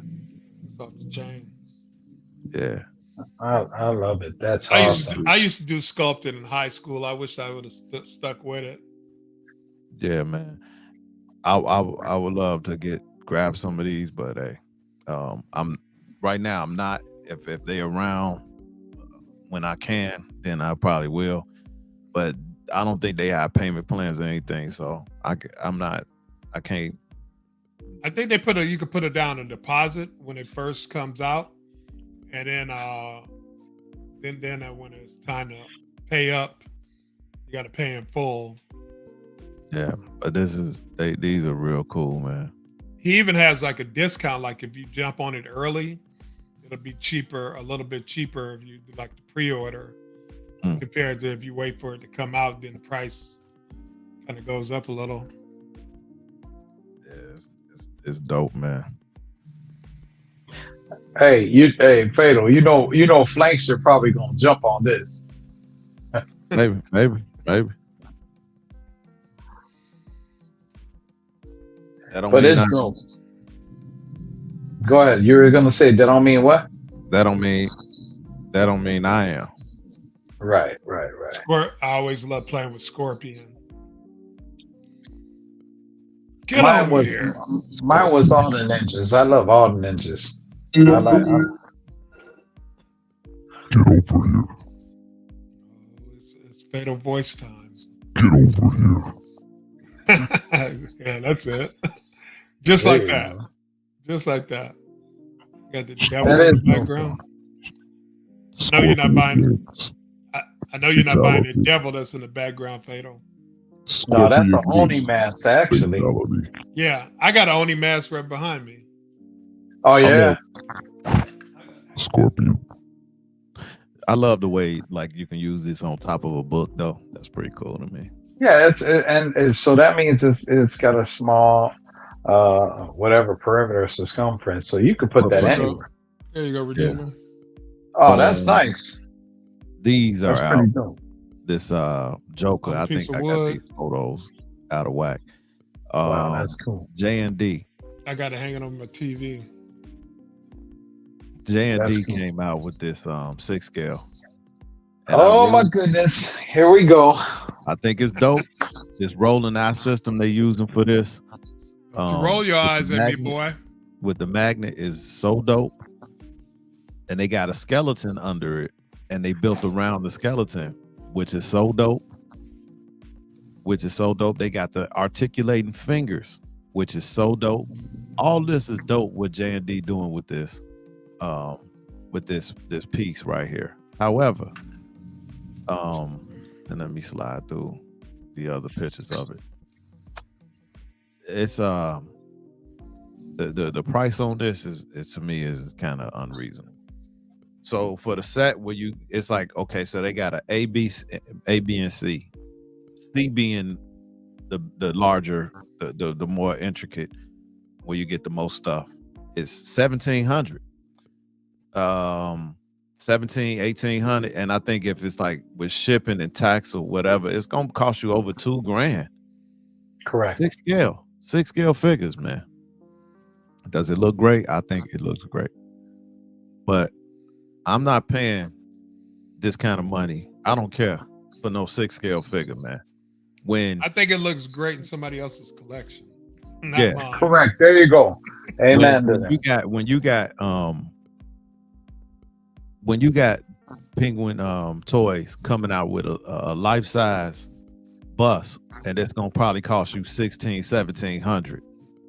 Right. When I weigh that There against you go. There you go. when somebody, And- when I look at it in my collection, this is not going to be as impressive. And like if my wife came in my basement and she saw this figure right here, right next to the Artisan Hot Toy version, she's not going to say, "Oh, one is Better than the other. $700 better than the other." Right. Yeah. There you go. There you go. But this, I can't front. This looks good. It does. I'm not gonna front. And they got the skeleton neck that moves around. Now, me and my uncle was talking about this last night. Yeah. Will this end up tearing up? But it's medical grade silicone. It's not like a Fison body with the rubber, because I've had Fison body split on me before with a Mike I Tyson. have too. Correct. I have too. Yeah, when you bend the Okay. elbows, and if you leave the elbow bent too long, it'll start to split on you. Yeah, man. So you can't get none of these, even a single one, for less than 1,000. And if I may speak on it, or are you going to still speak? So Go ahead. me being, more of an advocate of collecting 6 scale figures, and I collect from various brands, Hot Toys, of course, we know, Damn Toys, Staff Toys, Fig Zero. But for me, shout out to J&D for coming out in the 1/6 scale. I'll give it that. Just like in art, no problem. And I have no issue with it. What I do have an issue with is the price point, and it's dope. Aesthetically, it's aesthetically pleasing. my opinion, because I have the in art and I also got the Artisan Joker coming in. That'll be, next year they'll be charging. I'll be able to pay that off. But with that being said, the face sculpt for me is not 100%. On different angles, it is. On certain angles, it is. But I wouldn't want a certain angle figure to look like that. I want every angle. Now, I do love the magnetic eyes. I do love the silicone, the fingers that can articulate. It's all great. It is an amazing 1/6 scale figure. But again, like I'm saying, like me and Fado have talked about, it's a 1/6 scale figure. A 1/6 scale figure repeatedly, I said it, with mixed media. It looks awesome. But if that's the case, and for me, being a collector 1/6 scale, predominantly, for me to purchase this, no, I'm going the other route and saying if I got $1,700 to spend, if I got a G to spend, I'm going with the statue. Or I'm hollering at Fado and be like, yo, I got $1,700. You got something you want to give me for $1,700? Because in all honesty, that it is a hefty price point. And it's not gonna be just $1,700. That's without taxes and that's without shipping.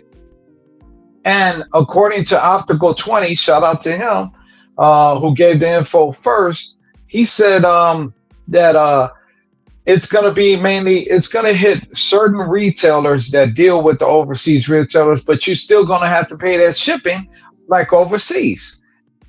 It's not going to hit the market like for a U.S. retailer, so you can save on the shipping. And for me, it's just like I think, you guys will see Redeemer just be like, okay, I just bought a piece, so I just spent $1,700-$1,800 with Fatal, and I got a statue off him because I'm sorry, dropping that obscene amount of money is ludicrous to me for a 1/6 scale figure. That's what I'm saying. So with that being said, I'm not getting this at all. Me neither. I'm not. That's right. Don't keep up with the Joneses. Do it look great? I'm gonna be real. Yes, it looks outstanding. Man, I'm not getting this. I'm not getting it, and I wouldn't suggest anybody buy it. But don't take my suggestion or word for it. I'm just telling you that Fatal the Collector will not be buying this, because although I think because I can be the cool kid now, and I can buy it and be like, look what I got. Man, my wife will kill me. Oh, my wife. Hey, Fatal, what do you call me? With my wife, go ahead and say it. Nut new. Say it.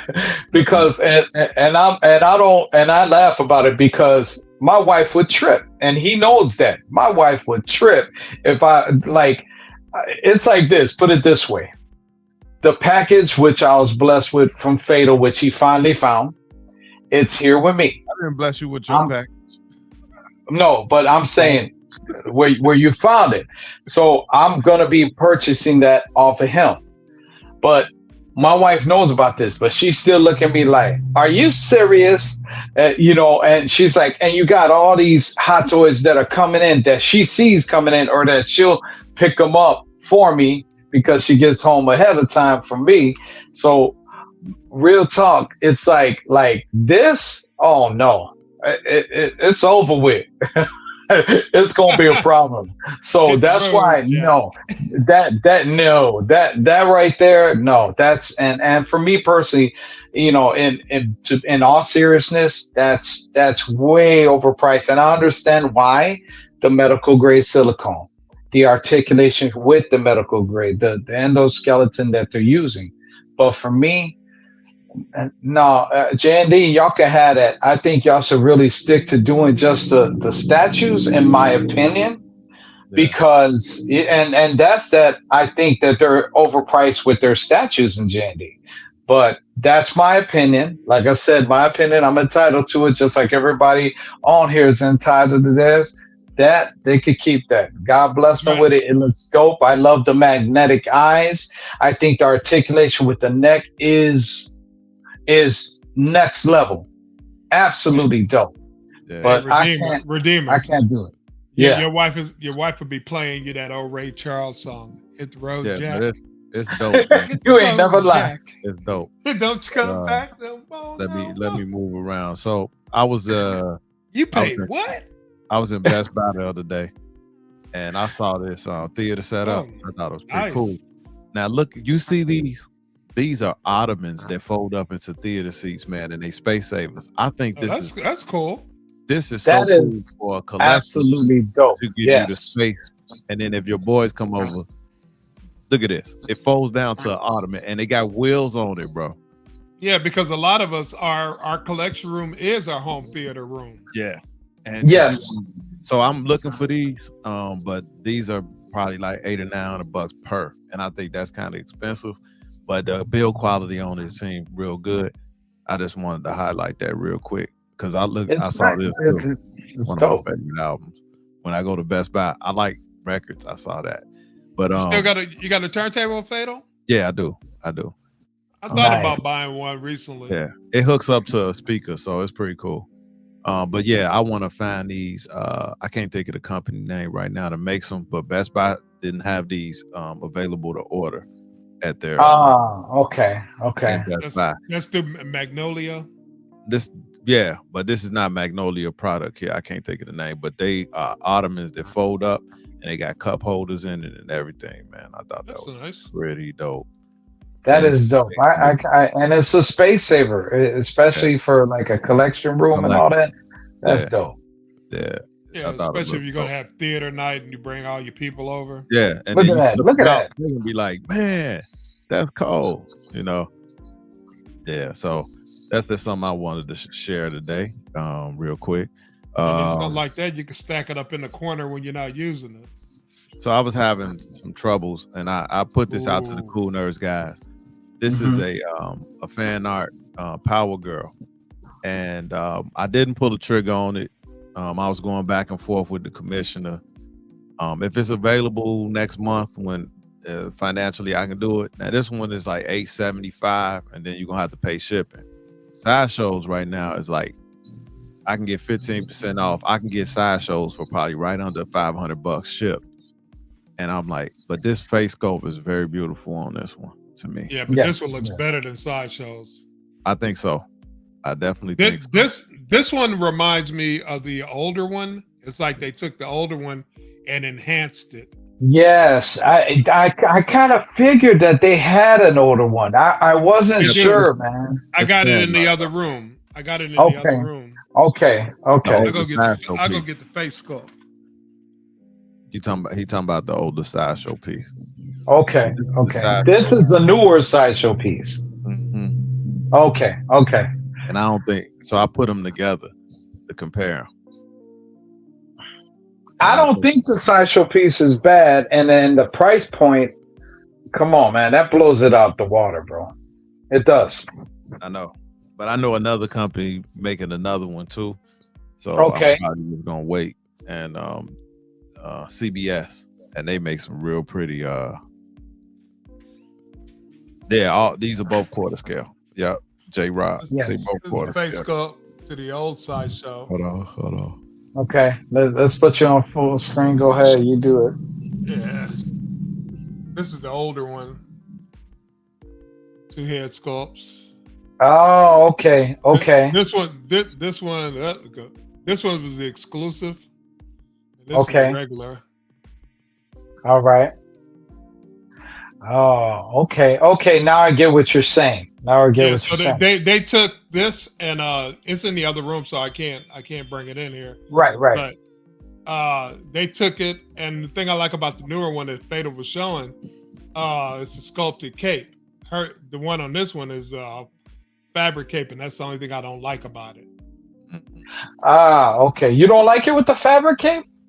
I would prefer sculpted cape, and I got quite a few. Well, I would say quite a few pieces, but I got the Breaker of Brimstone. I got the who else? Got a Sculpticate the Storm, the Magneto from Sideshow. Okay. I would prefer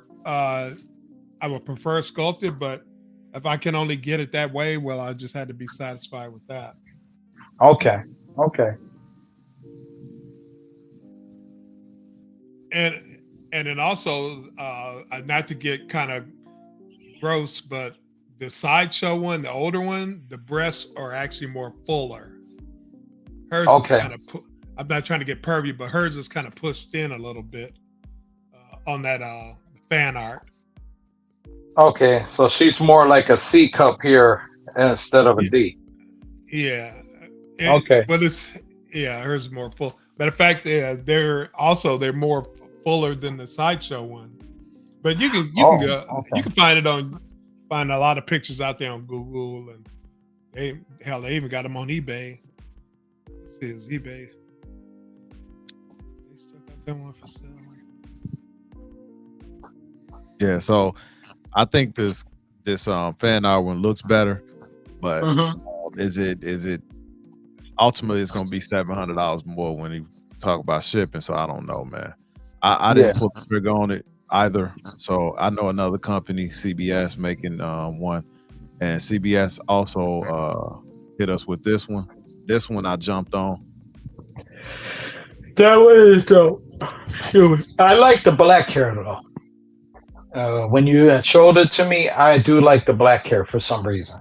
Yeah, this is probably gonna be the best She-Hulk ever made. I'll be honest with you. CBS, and that's artist rendition for right now. That's not even sculpted yet. That's not sculpted yet, but they do a great job.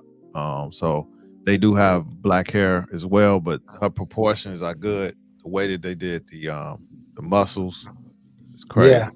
Yeah, they did a really good job in that. I prefer the black hair one because the black hair has the like green highlights in the hair, I believe. Yeah, but this one also is gonna have one that's for those who like topless. Hold on, wait a second. Okay, I see you. See they're a little bit more fuller. Okay. Yeah, absolutely. This is on eBay. And actually, that's comic accurate. That's comic accurate because they did kind of hard to give it the glare. How can I say they did kind of exaggerate or do that in the comics? I know when CBS does it, we ain't gonna have that problem. Yeah, so it goes back to what we were saying. Be patient. Somebody else is gonna do it. With CBS, we ain't gonna have that problem. They definitely gonna be. All right. All right, brother. Much happier. Thank you, Money Wasted Collecting, for commenting and all that. We appreciate it. Yeah, but this is gonna be dope. CBS. I definitely put the down on that. And so this company, I think it's called Cinema Cats or Kinequets or whatever. Okay. They doing the Omni-Man. I think it look a little bit cartoony, but it does look like the cartoon. Right. I want, if I go, I don't have an Omni-Man in my collection, and I do want one, but I think I want to wait for somebody to do it in a more realistic style. But this is pretty grotesque, but it's definitely more cartoon. It's accurate to what the TV show. It's accurate to the TV show because the TV show is real visceral. It is. Oh my God, what he did to his team. I'm telling you, he obliterated them. It's kind of like how the Boys is. What's that character on the Boys? The one. Boys. Homelander. Yes. Homelander. Yeah, like Homelander was vicious, and so was what is Butcher Boy, I believe. Butcher, yeah, Billy Butcher. Yeah. I want to buy those comics. I haven't got them yet. I saw them at Barnes and Noble. They actually got it for a good price. Yeah, online. I saw it at Barnes and Noble, and then also Amazon has them. Barnes and Noble had them a little cheaper. And look at this. This is like the bottom of somebody's chin, and he ripped the top of his head off. Yeah, Have, I'm telling you that show is really visceral. I don't know. Have you seen it, Fatal? Yeah.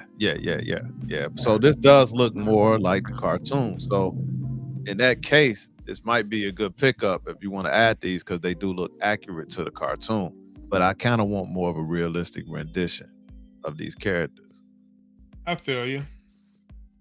Somebody It's said understandable. like this look like eggs on his eyes, but at the same time, that's how it looks. That's how it looks in the comic. Cartoon. What's going on? Cartoon, What up? If they do, you know what? I don't know. Do they got an omnibus for Invincible? I think it's Invincible, right? I believe so. Yeah, I believe so. I think they do. You know, it's just it's going to take time for you to read it all because the storyline is pretty good. The story arc is pretty good. It's real, but it's just visceral. The whole thing. That kind of like it's a double-edged sword because it's something you like, but sometimes it get a little bit outlandish with what happens. It's like wow. Yeah, man, they dope, but they more cartoon looking. So if you're not into this, this wouldn't speak to you. I do kind of want more of a realistic look. So I don't know about these, but they do look pretty. They look cartoon accurate. You know, I like the Omni-Man more. The suit on that one, the one with the quote unquote egg eyes and all that. But it does look like him from the show. It's comic accurate. Yeah, and also the animated series. They're both accurate to that. But I like the Omni-Man more. I don't know. It looks more dynamic. It looks more. I don't know. Something about the Omni-Man statue looks.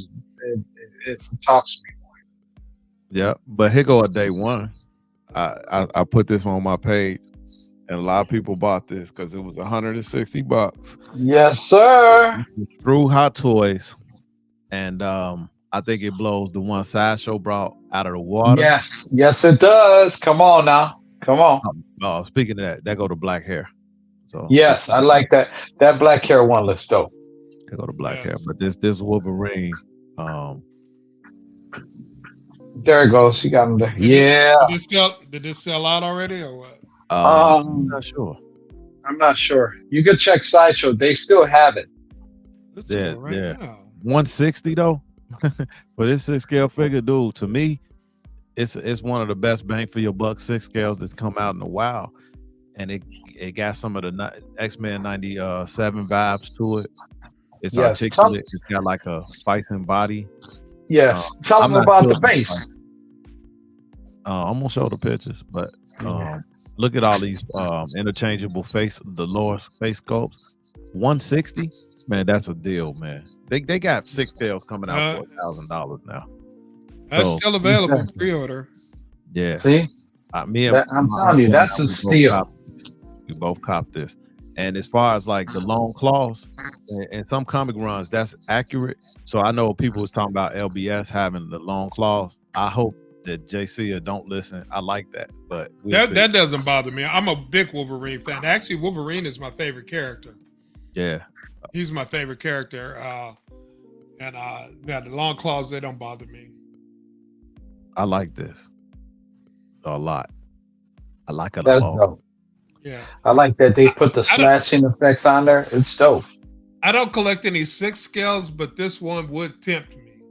And the pricing is really good. I'm telling you. For 160, pricing on that for 160, you ain't gonna get no. I mean, the Sideshow piece, the Sideshow or 1 scale is $250. And if you look at it, a lot of not only me, we all know that Wolverine is not. He's got swagger in the comic, but he's not very good looking. But the Sideshow one, I just something about the face sculpt. This face sculpt looks way better than the Sideshow piece. And no offense to Sideshow, because I have some Sideshow pieces, but this one looks way more accurate as opposed to the sideshow piece. And another thing, I don't like the whole swapping out of the arms for sideshow where it's just a bent elbow and then you connect it to do it like that. I want fluidity with the articulation of my 1/6 scale figure. I want movement and mobility. I don't want where I gotta pop out and then pop in. That's a problem. Now, when you look at the build quality you don't have any seams, and that's what's cool about this. Now, some people were talking about the crotch area where this was like kind of too narrow, and they wish they widened it a little bit. But then you won't be able to articulate these legs. Correct. So I don't have no problem with how the crotch area is made. I know what people are saying is kind of weird, but at the same time, you can overlook that. In order to move the legs around, the crotch area will have to be made the way it's made. I mean, if you look at that one, and it's accurate to the movie, the Robin from what is it? Batman Forever, the suit. I mean, that crotch area is ridiculous, but the designer designed it that way, designed the suit that way, and it's just a funny looking. In 6 scale, it looks funny looking, but we all know that that's the way it looked in the movie. It was just a funny suit for the crotch area. Look at this stand, man. That's pretty cool. That's pretty cool. I like the smirk on his face. Yeah, so I'm liking this, the level of swap outs you're getting, and the price, you can't beat it. And you could put a comic book in there. See that?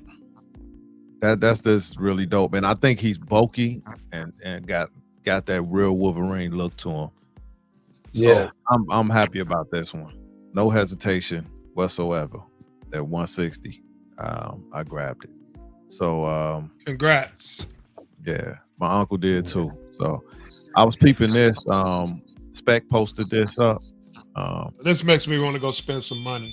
Dude, I'm getting more of these. I love what your vision did. He did it himself, and he did an excellent job. But I don't feel like doing that, so definitely. I feel you. Boy, I was inspired by it. It's funny because I was looking for these type of couches because they got them where you can put the pillow in the middle, and then you can have people sitting on both sides. That'd be nice in the middle of a collection room.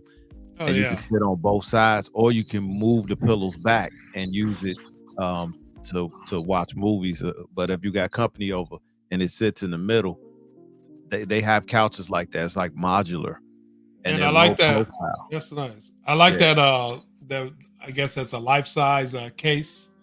We got a life-size statue over there on the right. Right here. That must be module then, you know. And they let's say you got a Heath Ledger you want to put up in there. Yeah, but they'll make any kind of size you want. It seems like, in my opinion, that like if you wanted custom made sizes, they do a great job. And I love the black with the white background. It's real clean, you know, or reverse, white with the black background. It gives it a nice contrast, you know. And a nice thing is so many places you can get it. You can get it directly from IG Case. Get it from Collector Zone. You can get it from Spec Fiction. Yeah. Collector Zone got it. Yeah, and you might be able to get shorter wait times. Like, so with Collector Zone, I don't live that far from them. You know, you can go pick it up. I might be able to just pick it up. You just drive on down there. Yeah, and save some money. Now look at how they got the TV right here. I thought about doing that with mine because I got the ones behind me. Mm-hmm. I would have that chance to do that, but then I still got on my entertainment stand that the TV's sitting on. I still got I got Blu-ray players there. I got the cable box. I got physical things that's under it. So yeah, I know a lot of people been doing straight collector rooms. My room has to be able to be. It's got to do three or four things. I got to be able to enjoy my collection. I got to be able to watch movies. I got to be able to play video games. I got to be able to come down. I'm still in school. I got to be able to come down and do classwork. And then I got to be able to come down and do streaming. So I wanted to be a room that's multi-purpose. I don't want a museum where all I do is have a collecting room and there's no furniture for people to sit on and not be able to watch TV. So I'm never going to have that unless I get filthy rich and I can just put a room with double doors and you open up. That's a collecting room and I got a separate theater, but I'm not filthy rich. So I want to have multiple things. And this is an example of multiple things. Yes. Right. It's a multi-use. That's the room I'm in is a multi-use room. Yeah. I want to be able to do it all. Yeah. So, but this is dope, man. They do a good job. It is. I like it. Hold on, you live down the street from Yeah, he's in Inglewood. We actually need to hook up. Hey, your vision. You look me up on Facebook. I don't even know your real name. All right, let's go to some more pictures. We went through that. Oh, this is a fan art. Oh, this is dope. This is nice. Something to get excited for right here. That is the actual Miles Morales from the original comic, and it looks amazing. I want this. So that looks amazing. I get in touch with the company. No pun intended. Man, dude, this right here, I think it's quarter scale. I love the hairdo on this. I love the texture in the costume, man. This right here. Why couldn't Sideshow do this? Huh? Why couldn't Sideshow do it like this? Man, look at this. They got two different hairstyles. He got that texture like curly. Like I got, like me. Half I Puerto got Rican. like me too. Yeah. Hello. Absolutely. I love this, man. Oh, go back to that's dope. Too bad Cripple couldn't be here because I know. That looks like this. That looks like you when you did your my Killmonger. Your Killmonger. yeah. So only thing he's missing is the glasses. I'm definitely thinking this, man. This is amazing. Do the voice. Do Killmonger voice. What he said, you don't pay attention, but you put in your body. Yeah. You got all the security around here watching me ever since I walked in, but you're not checking for what you putting in your body. A+. End scene. This is real dope, man. That is dope. How do you think your ancestors got these? You think they paid a fair price, or did they take it? Just like they took everything else? Hey, he was real teethy in that. Yeah, he was. Hey, do the one. I'm the king. Yeah, do that. Nah, he was in the mirror. Nah, hey, when he was in the mirror rehearsing that. That's exactly how he does. He was in his bathroom mirror, and he was like, how do you think your ancestors got these?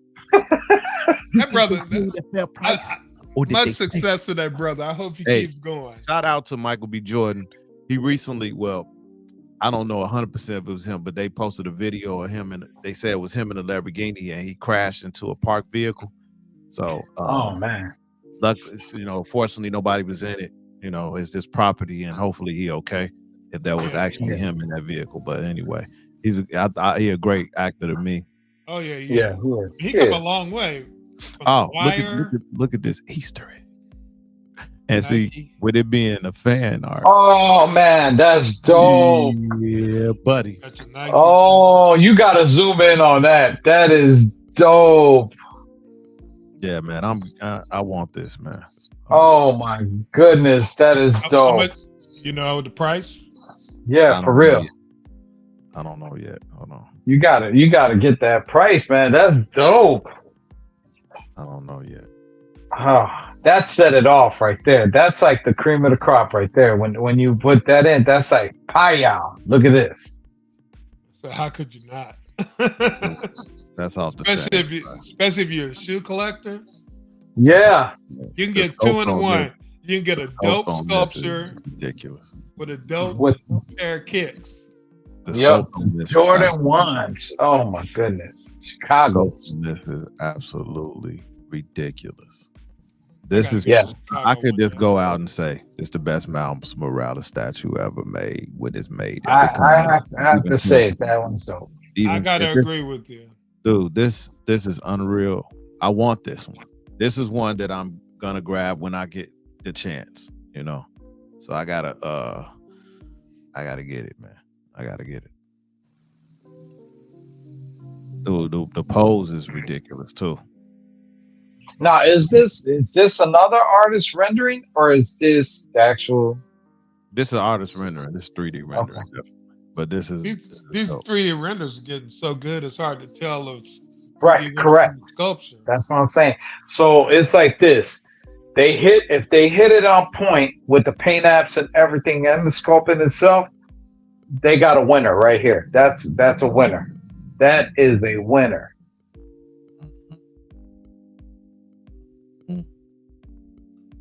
If the artist proof and the production pieces come out the same or even better than this artist rendering, it's over with. That's a done deal. Yeah, it's a done deal. I think I'm gonna skip on talking about Terminator. I think the community has beat that up pretty good. Yeah, they have spoken. What else more can be said? Life-size bus. This is really good. Yes, it is. Yes, it is. It's large too, man. I seen it next to other life-size bus, and this is silicone. So I don't know what this is gonna cost. A lot. What's really dope about this piece is the creature in itself with the eyes. That's what makes it stands out, because those glass eyes and those glass cat like eyes, man, they look real. They look, so this all moves, and they got actual nipples sculpted into this. So I've seen, really? You're kidding? Screen accurate. Who moved it around, and so this is not sculpted on here. This actually stuff moves a little bit. Okay. And the colors in the base on the tree of the flowers and plants and stuff, they look really good. It would have been cool. Oh, look at that. The LED lighting. Yeah. That's dope. This is a must-have for Avatar fan. Yeah, whoever's an Avatar fan. Like this personally doesn't speak out to me, but kudos to those that are acquiring this piece if they're real huge Avatar fans. Me, I'm not so much an Avatar fan like that. I like the movies. I got the Blu-ray for the first movie, but I don't need it. I don't need any sculpture. This is tall, man. Right. It's tall, y'all. It's 46 inches tall. 46 inches tall, y'all. So that's a space hog as far as height. As far as width, it's about 34 inches wide, about 32 inches deep, 33 inches deep, you know. So for some reason I think about Rashid when I see this. I wonder what Rashid be interested in this. I don't know, but this is dope. Natiri from and this is the if I was gonna get any of the characters, it wouldn't be what's the name? Jake Scully? Nah. It would be her. Gotta be her. If I'm gonna buy one of these, it'll be her. So that was good. Smart for them to kick it off with this one. Yeah. And that's a 1/3 statue that's companion with this too. That's cool. Right. Shout out to whoever gets it. Yep. Yeah, this is dope, man. It's very pretty, man. Even though for Absolutely. a weird looking character, but it's a pretty statue, man. It is. It is. Very pretty. This was some of the stuff seen at the cons out there, and I think it was in Shanghai, or one of them was in Singapore, right? But this is a 1/6 scale samurai line from XM. Nice. And the swap out on this is crazy. Got the whole gang. Yeah, but you got Batman, and then they got him on a throne piece, and that whole top part comes off. This whole part comes off, and then you can have him on the throne.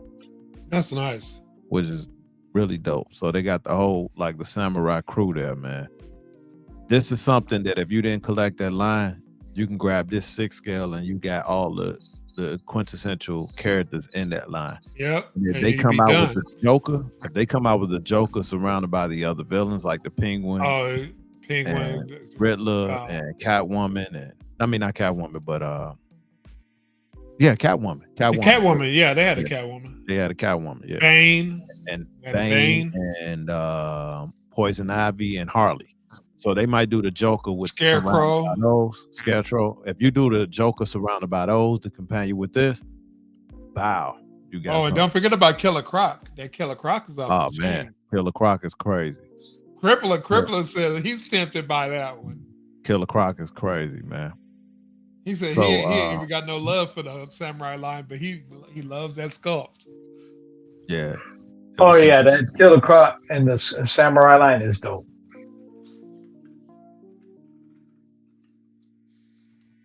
Yeah, this is dope, man. Yeah, Shane is on the fence. Shane is thinking about getting this one. He's thinking real hard. Nah, that's from the Beast Wars, right? Yeah. Yeah. This look good, man. This damn arm with this T-Rex arm is ridiculous. Like to bite your head off. Dude, this is crazy. And I love purple is my favorite color. So especially dark purple. And I love it. This is right up your alley. This is dope. Yeah, it's a dope piece. Yeah. The original Optimus Primal. Mm-hmm.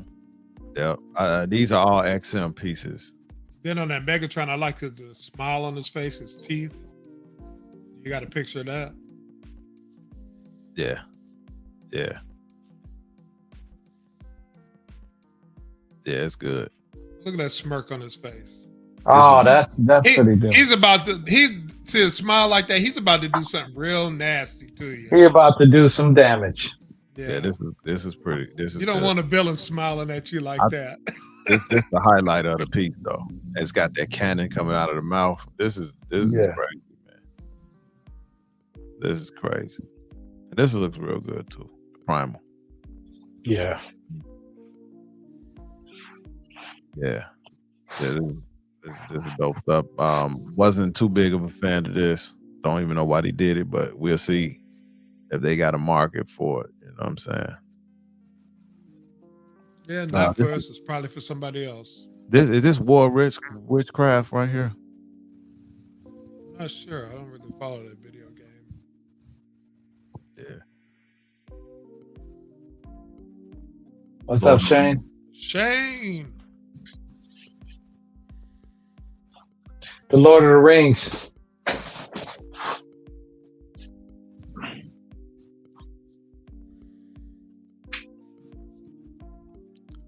Life size, but this is War Witchcraft. I think this is World of Warcraft. Is it? That's what it is. World of Warcraft. Okay, something like that. Yeah. I'm not familiar with the game that much, but it's it's more RPG. Yeah, this piece is pretty dope, man. Mr. Popo, what's going on, brother? Mr. Popo, what up? Yeah, they doing some silicone. This Aragon look good, man. It's realistic, dude. Looks like what is that? A 1/1? No, this is not a 1/1. I think it's a 1/2 or a 1/3. Oh, okay. Look like he got sweat on his forehead. Oh, that looks dope. That looks dope. This look real, dude. It's gotta be silicone too. It has to be. And I'm a fan of the Lord of the Rings, the franchise. I watched every movie. Peter Jackson killed it. He killed it with that. Yeah, that's like the ultimate fantasy fairy tale. Yeah, that one was sword, really good. Sorcery, and the villain. From beginning to end, just and great acting on all the actors. Yeah, I got all those on DVD when they first came out on DVD. I never did buy them on Blu-ray. Yeah, I bought when the Blu-ray came out. I got it on sale, the 3-film collection. Okay, I love getting it like that. Yeah. all three together. You save a lot of money that way compared to Yes, you buying do. individually. These LBS, Superman and Batman, they pair Shane well. said it's half scale. Half scale. Okay, cool. Thank you, Shane. This is the highlight to me of everything that's going on right now. Right now, you see the Alex Ross sculpts, and if that's your thing, you got the option. If it's not, you got the option to take these head sculpts off, and that's what I like about JC. He's gonna be on tonight on 6 show, and I'm gonna try to make it on that show tonight. But that dude, he's really into this stuff, and when we talk about what's wrong with collecting, Jay is the very opposite of what's wrong. He's what's right, because he's a sculptor, a creator who loves the hobby, and he puts a lot of thought into it, and he's given us something that is very unique. When we can swap out all these head sculpts, and then it's a totally different statue. And I like the story basis, and I want him to stick to his guns. So he's gonna have a dynamic line, but then he's got this museum line. There's a place for both types in your collection, but he bringing some heat, man. I think the Batman's a little better than the Superman, but when he are standing next to each other with these Alex Ross poses, head sculpts, I think he's really doing it great. This picture don't do it the greatest justice. This picture is a lot better, more high definition. Look at that, man. Look at that. And then this Batman base, you don't have to have it on the storytelling. You can have it flat on the table. Same thing with Superman, I think. You can take the plate part off. Now, why would you want to do that? I don't know. But if you need to save space as far as height, you can do that. I don't see why anybody would do that. But these are some pieces I would love to bring to my collection, and I think he's in that $1,700 price range, maybe. It's nice to have that option. It's nice to have that option to do it though, the base like that. Yeah, it is. But this Batman is everything. And this might not be your pick. This might not be your favorite face sculpt, because it's Alex Ross. Some people hate his art. Some people love it. I love his art. Yeah, I don't mind his art. As a matter of fact, I even have a limited edition 10 Gears of War art 10 when I went and bought the game. I love the text. I got some of these the Kingdom Come the comics when they came out. Yeah. I don't have a whole set. I got most of it. The texturing in this costume is ridiculous, right? And that is ridiculous. Look at that. I like the short. I like the fact that you got the options of short ears and long ears. That's dope. I think it's got like maybe 4 head sculpts. That's awesome. Yeah, that is awesome. Shout out to JC for bringing us some major heat with those. And if you look at these are kind of renders of what they're going to be looking like, and I think it's just dope. Let me see if I can let's go over here. There go some more pictures of that. This is looking good. Batman, wow. This is cool, man. And then he's got that Spider-Man coming. This Spider-Man is probably gonna be the best Spider-Man ever made. It looks amazing. This is amazing Spider-Man. Unintended. So between that and that Miles Morales, man, these are two. Man, this is gonna be 3rd scale, bro. Oh, can you imagine a side by side? Wow. Look at the base on that. Oh, look at that. Those are all his enemies. Yeah, Electro, Sandman. That's dope. I love the fact that it tells a storyline to it. Sinister 6. Yeah, dude, that's crazy. Plus a couple of extras. Yeah, so this is style, but Shane don't like Alex Ross. All right. That's not for everybody. That's cool. Yeah. But this Spider-Man, we like what we like. Exactly. So, I still love you, Shane. Yeah. You're still my boy. We still can break bread together. LBS. This Spider-Man crazy, man. That camera is a nice touch. And there's Yeah. an OG out there that got the similar pose that everybody loves where he's coming off like a wall. It's giving you some of that, but it's giving you so much more with this bass. With this bass with all this stuff in it, man. It's just incredible. This is incredible. You got the Lizard, you got who is this over here? That looks dope. This is Vulture. Oh, the Vulture. That's a Vulture. Yeah, You Craven. got, Craven. I can't see who this is. Is that Venom right there? Might be Venom. Yeah, I think it's Venom. Hard to see. We got Electro right here. The Sandman. It's a lot going on and it's beautiful. This is his Venom, which is crazy too. He's like, come on. I like his Venom. I did like PCS Venom though. I did. It's nice, but I still like the Sideshow one they made a few years back. I'm still happy with that. This Wolverine he got coming out crazy. This gonna pair real nice with that Hulk. I think I seen a picture with them next to each other. Yeah. I like the length of the claw, so I don't know. People been That Wolverine looks off the chain, man. Ugly. These like pictures are from the Singapore Comic-Con. I think so, yeah. That Wolverine ugly like he's supposed to be. Yeah, that's what Crippler says. He says he wants his Wolverine ugly. He's supposed to be ugly. He ain't supposed to be all handsome. He's not. That's the whole point of like where Wolverine had, man. I mean, that's the whole point of where Wolverine had relations with all these females because he had swagger. Because in different universes, he had a child with Mystique, and he had a son that's blue and a shapeshifter, but with the claws. Then he had Dakin, and I mean he had kids everywhere. Papa was a Rolling Stone for real in the comics. Yeah, Papa got around. Yeah, for real. So he's giving us teasers of all these other characters he's bringing for the Justice League. Oh. Yeah. Okay. John Stewart and Hal Jordan. Nice. Like the same base, but that's a good option, man. That's a good option. But you know what's crazy? Because they got gloves on, I'm wondering if he's just gonna give us a head swap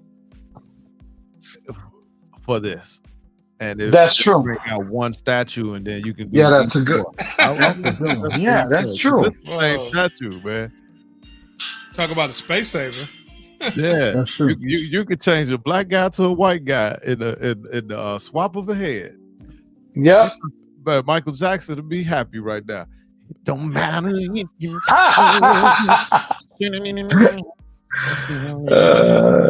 got gloves on, so you can make it whoever you want. And I think that's true. Damn dope. And that's smart on their part. And if you want to have both of them, BOFOFEM, just buy two. But if you don't, you can swap out the head. You know what I'm saying? One day it's a brother. Right. One day it's the original Green Lantern. That might be a dope idea right there. Or that's true. And then they can get one with a that's like beige. He could be an in between. Beige Rage. His name could be Kyle Jordan. That's pretty cool. They who did didn't they have a Latin Green Lantern? I forgot his name. They say he was pretty dope too. Yeah, so you can give us that scope too. I think that's pretty cool because these are the same body scopes without question. They say he was dope too. He had black hair though. So you need this Aquaman, and this is the original look, and it'd be dope. What's up, Nike? How you feeling, man? It'd be nice if they give us the bearded version, which I know Jay is gonna do. Yeah, and there it is. There go that. I like the bearded Aquaman, and this is dope. Look at that arm, that left arm swap with the with that. with the like spearfish hook like thing. That's dope, man. That is dope. These are gonna be real nice, man. So they coming, man, soon. Jay is doing a great job, man. I really appreciate his vision, and giving us something that we haven't had. Right. Yeah, this is good. And here go like his area at the con. You see how large that Hulk is. I think his the size of his statues are perfect. You see how much space these things take up, but I think LBS is one of my favorite companies.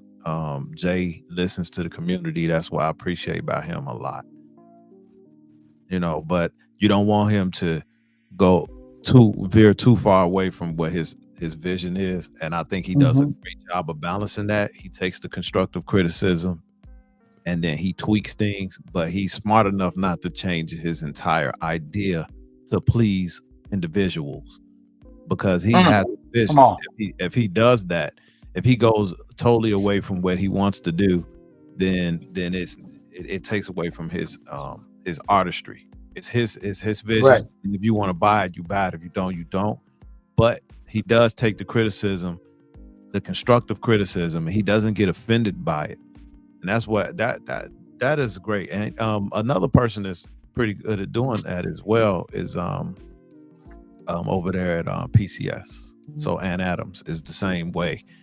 And this that gives us a little bit of autonomy and feedback, the back and forth, where they can tweak things to make them better, but they're smart enough not to change it or scrap it because a few individuals don't like it. Because if nobody's gonna like everything. That'll be impossible. Some people not gonna like this Wolverine. Well, you got other options. Go get that one. There you go. Like I know a lot of people was talking about the claws. I would hope that Jay doesn't get rid of the long claws, because I like it, and it was his vision. And he can maybe do a swap out with shorter claws, and now you get another swap out option. But I don't want him to veer too far away. John Stewart is the best Green Lantern, absolutely. So, but Jay doing some big things, and I appreciate him for his vision and the love of the characters and the comic books himself. That's what makes him so great at this. Is he's what we want movies to be. Stick to the what we call the canon, right? Stick to the canon. And he's doing a great job, man. So we have to applaud that dude. And he'll come on these on our shows and chat with us and all of that. And that's this awesome thing, man. That's an awesome thing. So going back, here goes the picture that I was talking about. And that Wolverine statue is not small by any means, but look how it pairs. This is perfect. This is the perfect scale. This is perfection. These look great next to each other. This is the perfection of scale, because Wolverine is only 5'3". Right? This is perfect scale. These look great together. So I'm digging this. Look at this. The scale can't be any better. This is perfection, ladies and gentlemen. This is perfection of the size it should be. And I've seen him rescale stuff just to make sure it was on scale. That's how Jay is good, man. He's good at this. But these look so good next to each other, dude. They look so good next to each other. So he posted this on his Facebook. Wish I would have did this. Okay. So I said, "You still got time?" He said, "You're right. I do." Oh wow, wow. If he comes out with this Red Hulk, oh my God. simple as that. I got the green one. I already missed out on the green one. Yeah, because you're a knucklehead. That's why. If he comes out with this rare one, You're right. You're right. Jay said, "I wish I would did this. It looks great." And guess what? He has time, so I think he's working on it right now. Oh man. Oh. Hey, plus, wait around, man, because Jay might do it. Jay might do it. Because I really, I reached out. I said, "Hey, man, well, it ain't too late." He said, "No, it's not." So Jay listens to the community, man. Yes. So, we might get a Red Hulk from that LBS line, man. So here's another, some more news. To show you how this looks. Excuse me.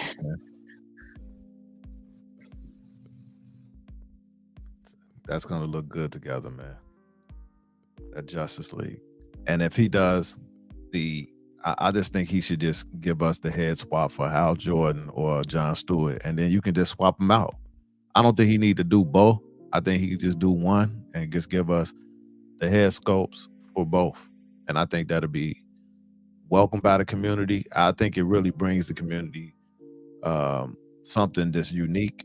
The first time we will ever have a character that you can swap from a male white to a male black, and it's cool. I like that. Because he's gloved. I think it works, and there's no reason for him to bring two statues. And if you want both characters to be displayed, you can just buy both. But I think it'll be a smart move on his part just to give us the head swap with that one. I thought this was pretty cool. I think this is a custom figure, a Captain America, right? So they call him Roscoe, but it's weird. But it looks pretty decent. I saw that. But wait, they call him Roscoe? I saw that. But Zack Snyder is open to continue in the universe if Netflix have the rights. So Netflix is interested. I hope this happens. I don't care what nobody say. I hope it happens. Yeah, I hope it happens too.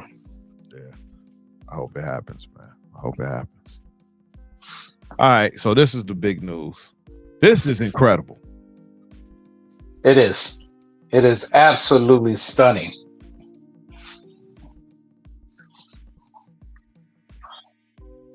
Absolutely, Shane. Absolutely. Yeah, you get permission from Warner Brothers. I think he will. I think he will get permission. If you're talking about the Red Hulk, or you talking about with the swap outs for the Hal Jordan and John Stewart, both ideas he got to get permission. But I would love to see a Red Hulk, and I would love to see the swap out with John Stewart and Hal Jordan. So both of those would be great. Yeah. I think it'd be so cool, man. Something that we've never seen. That'd be so cool. It would. This is Penguin Toys. I already got the life-size Killing Joke. This is a day one for me. This is day one, and they keep their prices where they keeping them under $2,000 for these life-size full torsos. That's it, bro. Yes, that is ridiculous. So this right here is next level. This is next level. And you're gonna be able to that is fire. That is fire. I'm telling you. Get this the same price or cheaper than you getting the Prime 1 Studio 3rd scale deluxe on the aftermarket right now. This is incredible. This is incredible. Okay, let's put it this way. That's gonna be under $2,000. Under $2,000, bro. Now look it for the 6 scale collectors. Would you rather get the Joker or this? Exactly, the Joker, that deluxe version. Exactly. Or would you rather get this? And that, oh my goodness, that's off the chain. This is crazy. Pun intended with the chains. Dude. This is the day one. Gotta have it. But it's like we were talking about at the beginning. Goodness. I think these chains gonna be metal, or they might be a plastic that's painted to look like metal. But I don't know. Or it could be a mixture, Atticus. I think it could be probably a mixture. Maybe they could do some that are sculpted or these chains, or like you said, they're not gonna be sculpted. They're gonna be where you have to lay them on it. I'm pretty sure. Right, like the sideshow piece that I have. Yeah. Yeah, I haven't seen any. So I think all of them that come with the chains, you have to kind of drape them yourself. Yeah. What is the one that I got? From the You doctor? have you got the Grail, man. You got the Prime. It's the Prime one. Prime one. No. I'm talking about Grim Knight. Grim Knight. That's what I meant. Oh yeah, Grim Knight. You have to drape the chains on the Grim Knight. You know, so I think you'll have to drape the chains, which I would prefer to drape the chains, because the way that this is gonna come in the box, it's not gonna be sculpted where it's static to the arms, because you can probably pose this without the chains, but it's off the chain. Definitely. This is dope, man. And I think it's gonna be around 1,700, and that is still understand 1,700 for something like this is crazy. Penguin Toys been doing a great job, and you're gonna get so much detail with this size. You're gonna get more detail than you can get in a third or a half scale. And half scales I'm not a big fan of, but look at the base. Got those buckles, got the robins there. That's man. Yeah, come this on. is and Come on, man. a large part of the community are fans of Batman Who Laughs. He's just a hit. It's a hit. And when it comes to the I'm in a minority. I really don't care about this character. yeah. Right. It doesn't speak to you, which is understandable. Yeah. But a large majority of people who not even into the comic love the character. Oh, I know there are. I'm in a minority. This is day one for me though. Congrats. Yeah, this is day one for me, man. I gotta get it. And here goes the Hush Batman that they did. Nice. Man. Nice. That Hush Batman. Oh. So could you imagine this with the Hush Batcave, and then that with the Prime Batman One Who Laughs. Yeah, with the Prime One Batman Who Laughs. So it would be nice. Set it off. When I posted this on my page, one of the my Facebook friends posted a fan art under it, and I'm gonna show you the pictures. This looks dope too. This looks dope. So he sent creepy Robins. If you go on my Fatal the Collector page, you'll see the link to this about information to this piece right here. This look good too. Wow. What is this? But what scale is that? There's a 1/1 scale. And he wanted to put it out there and say, hey, we got this piece coming. You might want to check it out. And it's nice. This is nice too. So that's 1/1. The Robins is probably quarter scale. Yeah. But the bus is supposed to be like 1/1 with these around it. And I just think that's real dope too. And you can have this one and this one in your collection, and they're two separate things. But I think this is pretty dope. I think it's pretty dope.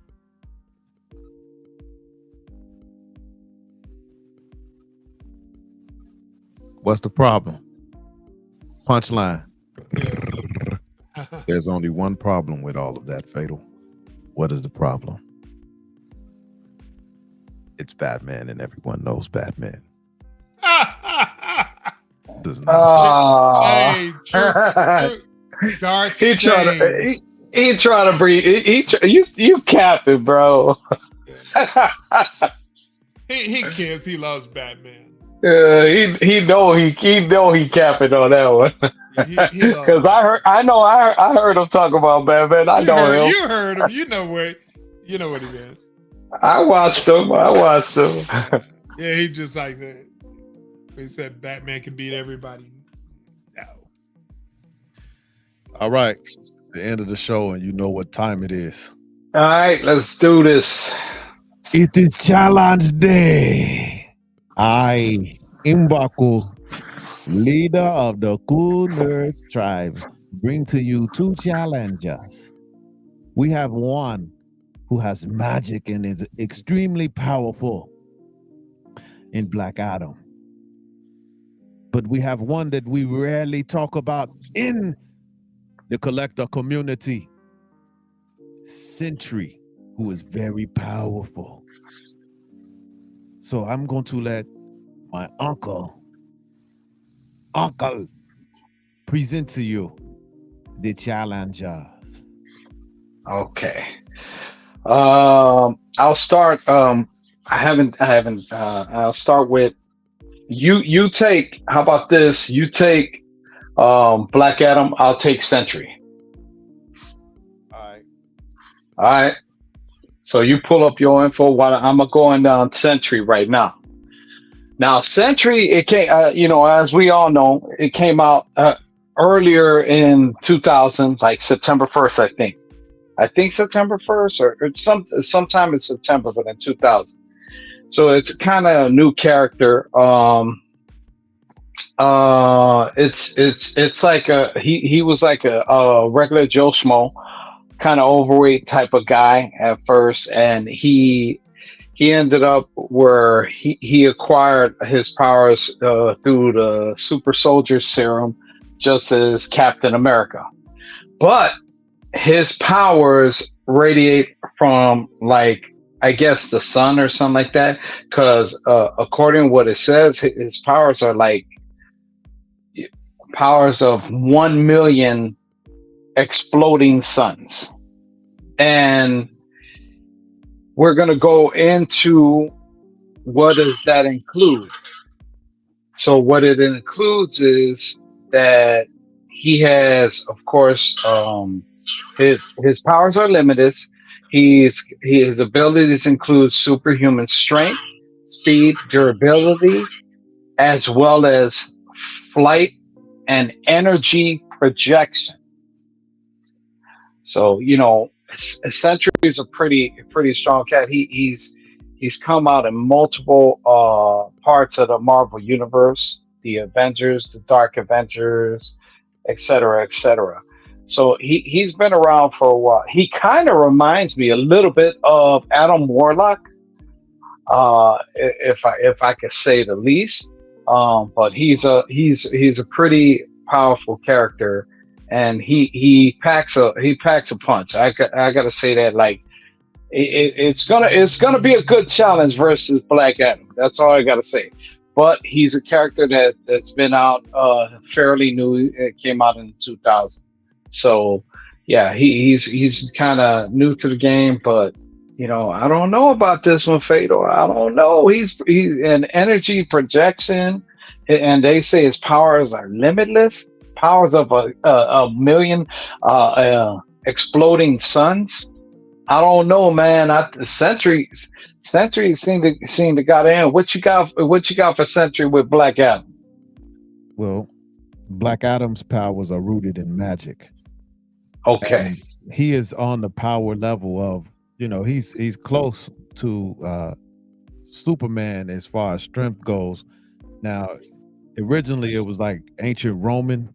That was like the mythology that they use in the comics, but then it went to ancient Egyptian.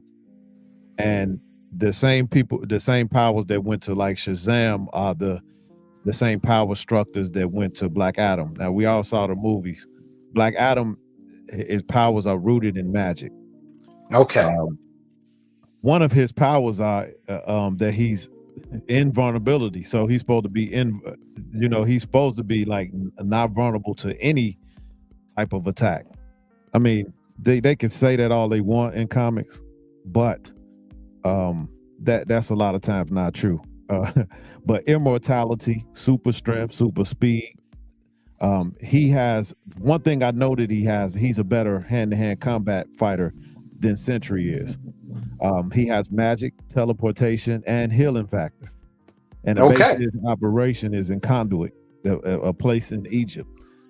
Of all of the characters that are have that power, that Shazam power, he is the strongest of them all. He is stronger than Shazam. So they have a battle. This battle has happened before, and in that battle, Uh-huh.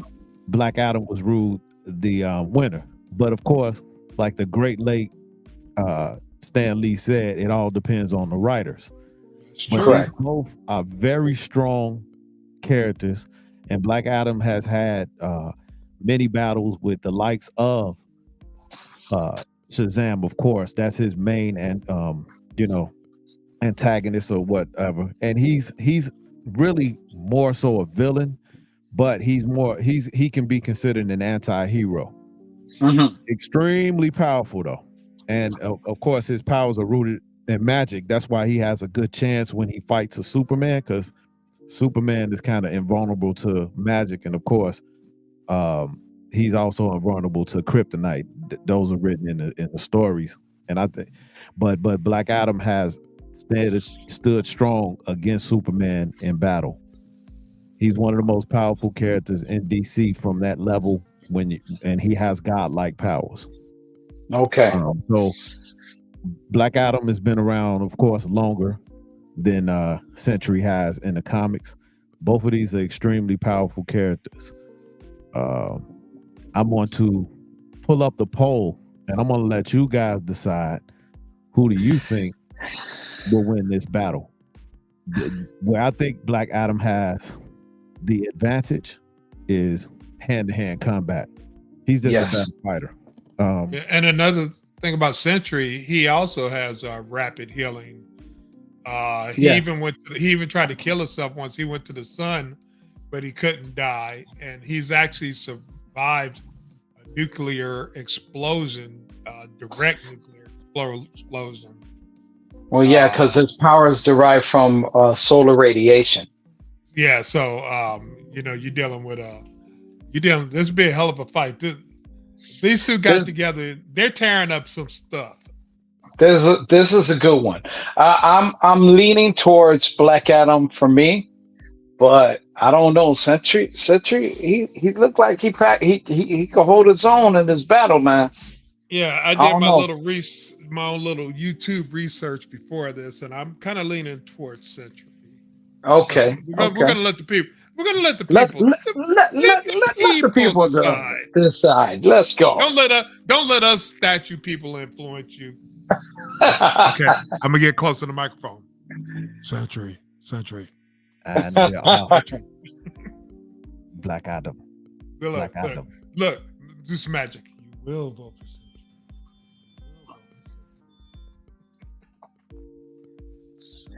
The original champion of the wizard, Teth Adam, was a former slave who channeled the power of 6 Egyptian gods to fight evil. But when his family was murdered during the conquest of his people, he developed more ruthless methods to protect innocents.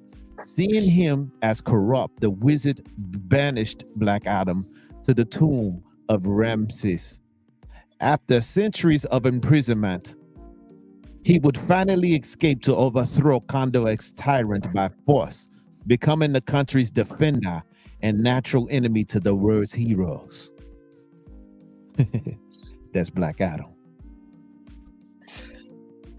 Okay, let's see. I think I got it right here. Let's see.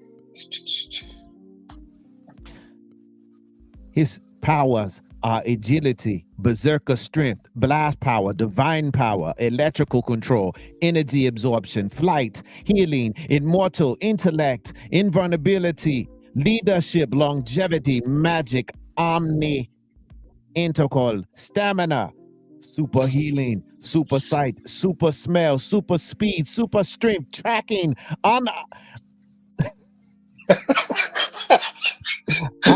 combat, and weather control.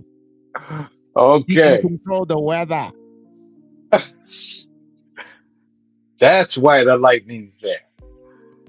Now for Sentry, he's middle-aged, overweight Bob Reynolds. Remembers that he is Sentry, a superhero whose power of 1 million exploding suns is derived from a special serum, which is the super soldier serum. He's a mental midget. Realizing that he is arch enemy, the Void, is returning. Reynolds seeks out several prominent Marvel characters to warn them and to discover why no one remembers the Sentry.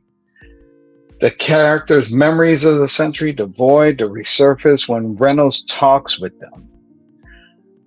He has taught Angel how to conquer his fear of falling.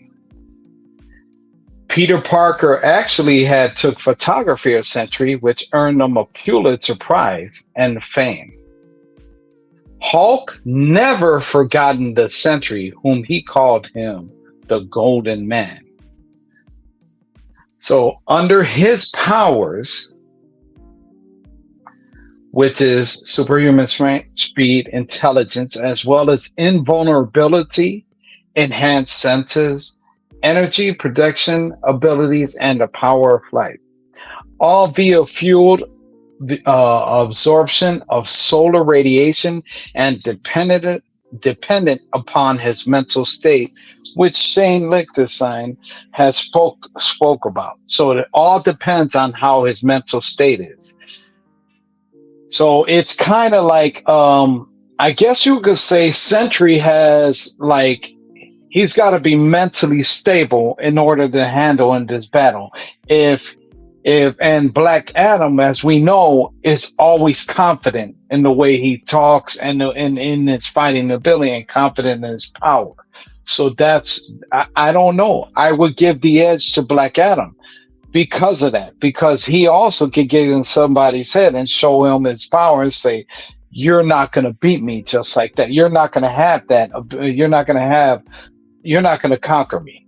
I'm going to destroy you. That's the way Black Adam is depicted in the comics, the movies, and everything. So I don't know. I give the advantage to Black Adam for this one, I have to say. So the one thing about Sentry is he is mentally weak. This is something that Shane, the Duck Lord, has highlighted in his comments. Sentry is mentally weak, and Black Adam is far from mentally weak. The ability to be able to control the thought process of the battle, and when it comes to hand combat, Black Adam is far superior. Now, there are some cosmic powers that Sentry has that are great, but remember, Black Adam has control of weather, not maybe on the scale of a storm, but he does have that ability. He also has the magic. So keep that in mind when you are selecting. Yeah, and plus remember, he's even if Superman hadn't ganged up on him when he had to take care of Black Adam, he would have lost to him, from what I see, because Black Adam with his magic, it's like he's impervious to Superman, whereas Superman with the magic, it weakens him in certain aspects for the battle. So he gave Superman a run for his money.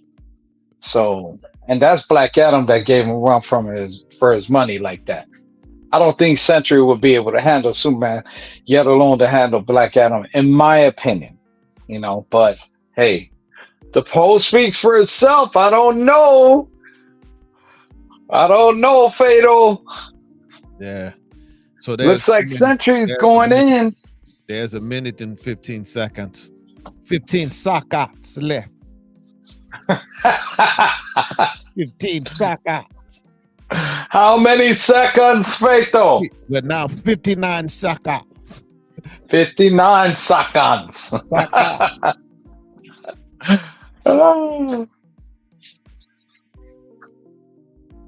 And we will declare a winner. It's coming up. So I prefer Black Adam over Sentry. That's in my opinion on it. But you don't vote based on my opinion. You vote based on what you think and what you know about comics. Sentry is a character we don't know a lot about. Black Adam been a bad man for a long time. But the people will speak to this, and they will vote their way. Now, if you want to vote, you can vote as well. Critical, and you guys can go vote if you want to. But don't end my stream by making a mistake and coming off your screen, Redeemer. You don't touch nothing. I got you. I got you.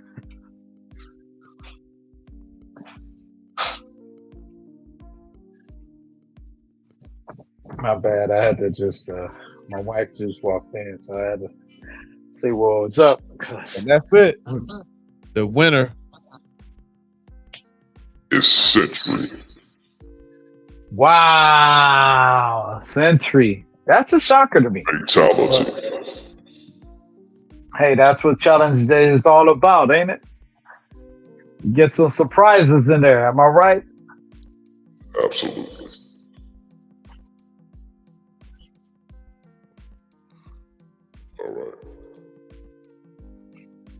All right, ladies and gentlemen.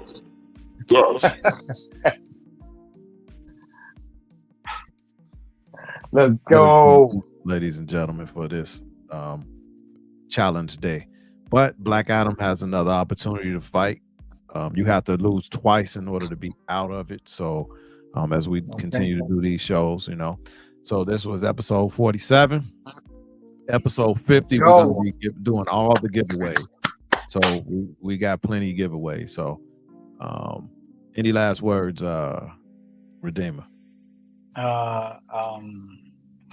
First and foremost, thank you to all the community out there for coming out and sharing your opinions on the chat, and also just supporting KoolNerdz. We appreciate you guys. It's a blessing to be able to share with you guys and have fun and doing so and talking. The subjects, the topics we talked about was all good and all gravy. Really enjoyed it. I will be putting up a video of a haul. I'll be putting up a haul video. Then I'll start one by one with the 1/6 scale. I'm not going to do the action figures, but I will do the unboxings of 1/6 scale figures coming soon to you guys. So check out my channel, One Gamer 23 Collectibles. Be on the lookout for that. But definitely follow my man Fatal the Collector over here. I'm pointing the right way. And definitely check out Critical Mass on Constructive Outrage and other platforms. But it's just been awesome to be able to share with you guys on it. And also Jomo, who isn't here, we appreciate you for being on the live stream with us. We greatly appreciate that, man. Yeah. So Critical stepped off. All right. He on the important phone. As you can see him in the background, that's funny. Yeah. Hi. Yeah, that's funny. So I'm gonna end it like I always do at this time, man. You know how it is. My man, DJ Herc will be heckling me right now, but he's in the voice of DJ Herc. Oh man, here we go again. Thank you for joining us this week on KoolNerdz Lounge, like we always do at this time. But anyway, I appreciate y'all guys for joining us. Hey, remember when you out here collecting and you spending your money, collect the things that fit inside of your collection that you're going to enjoy. Do not collect anything based on what I say. Now, I might be able to influence you a little bit to make an informed decision, but us YouTubers, influencers, the people who out here on these shows, we're not working for you to give you extra money to buy these pieces. We don't pay you at a job, so it's not my money that you're spending. It's your money, so it's your hard-earned cash. So make sure that you're making the right decision when you buy it. I did not cop Maestro, but I'm still on the fence about which version to buy, brother. We'll talk about that, but and all the beef in the community, we got to stop that. That's one thing I'm draw a hard line in the sand. We shouldn't be beefing with one another. This is something that we should come together, break bread with, and have fun with. It's collecting, man, and we come to share our beautiful collections with everybody. Our ideas on how we arrange our collection, your vision, building your own displays and things of that nature. And, you know, we try to help people make informed decisions as well as, you know, show and tell. We didn't do that this week, but we got a couple more shows before the year is out. But like, look at this. I'm being enabled right now. He said, "Go get the plane. Go get the B plane." Right. But I have to make that informed decision based on space, based on how much I want to spend.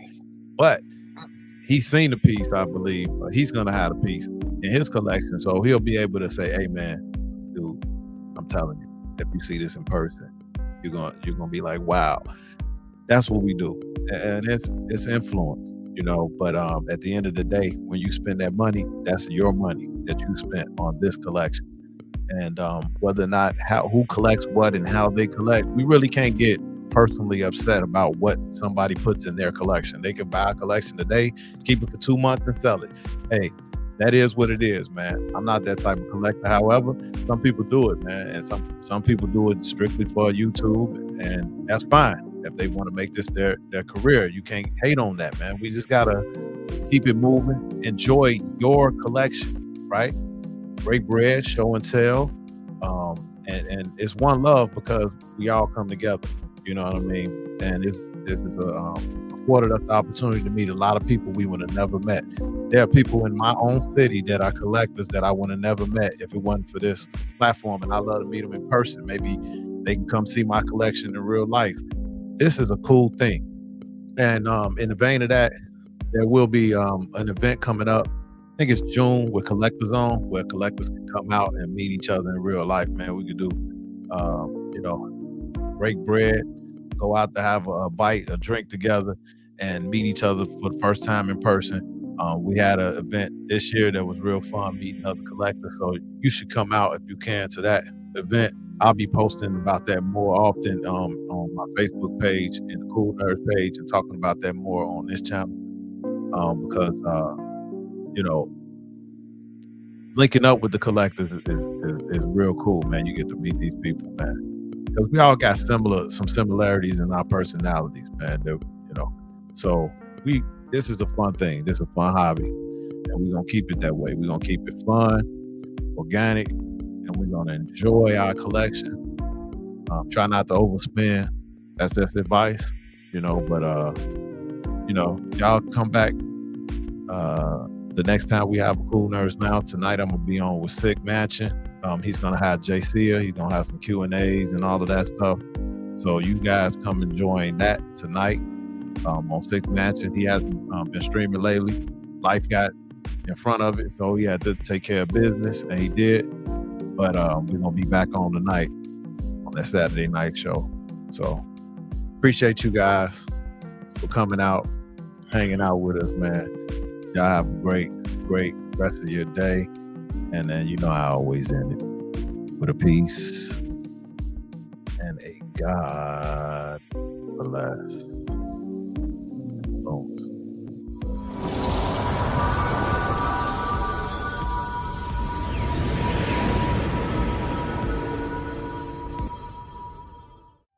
It's Fatal the Collector. With statue reviews and lectures, giveaways and raffles that'll leave the followers baffled.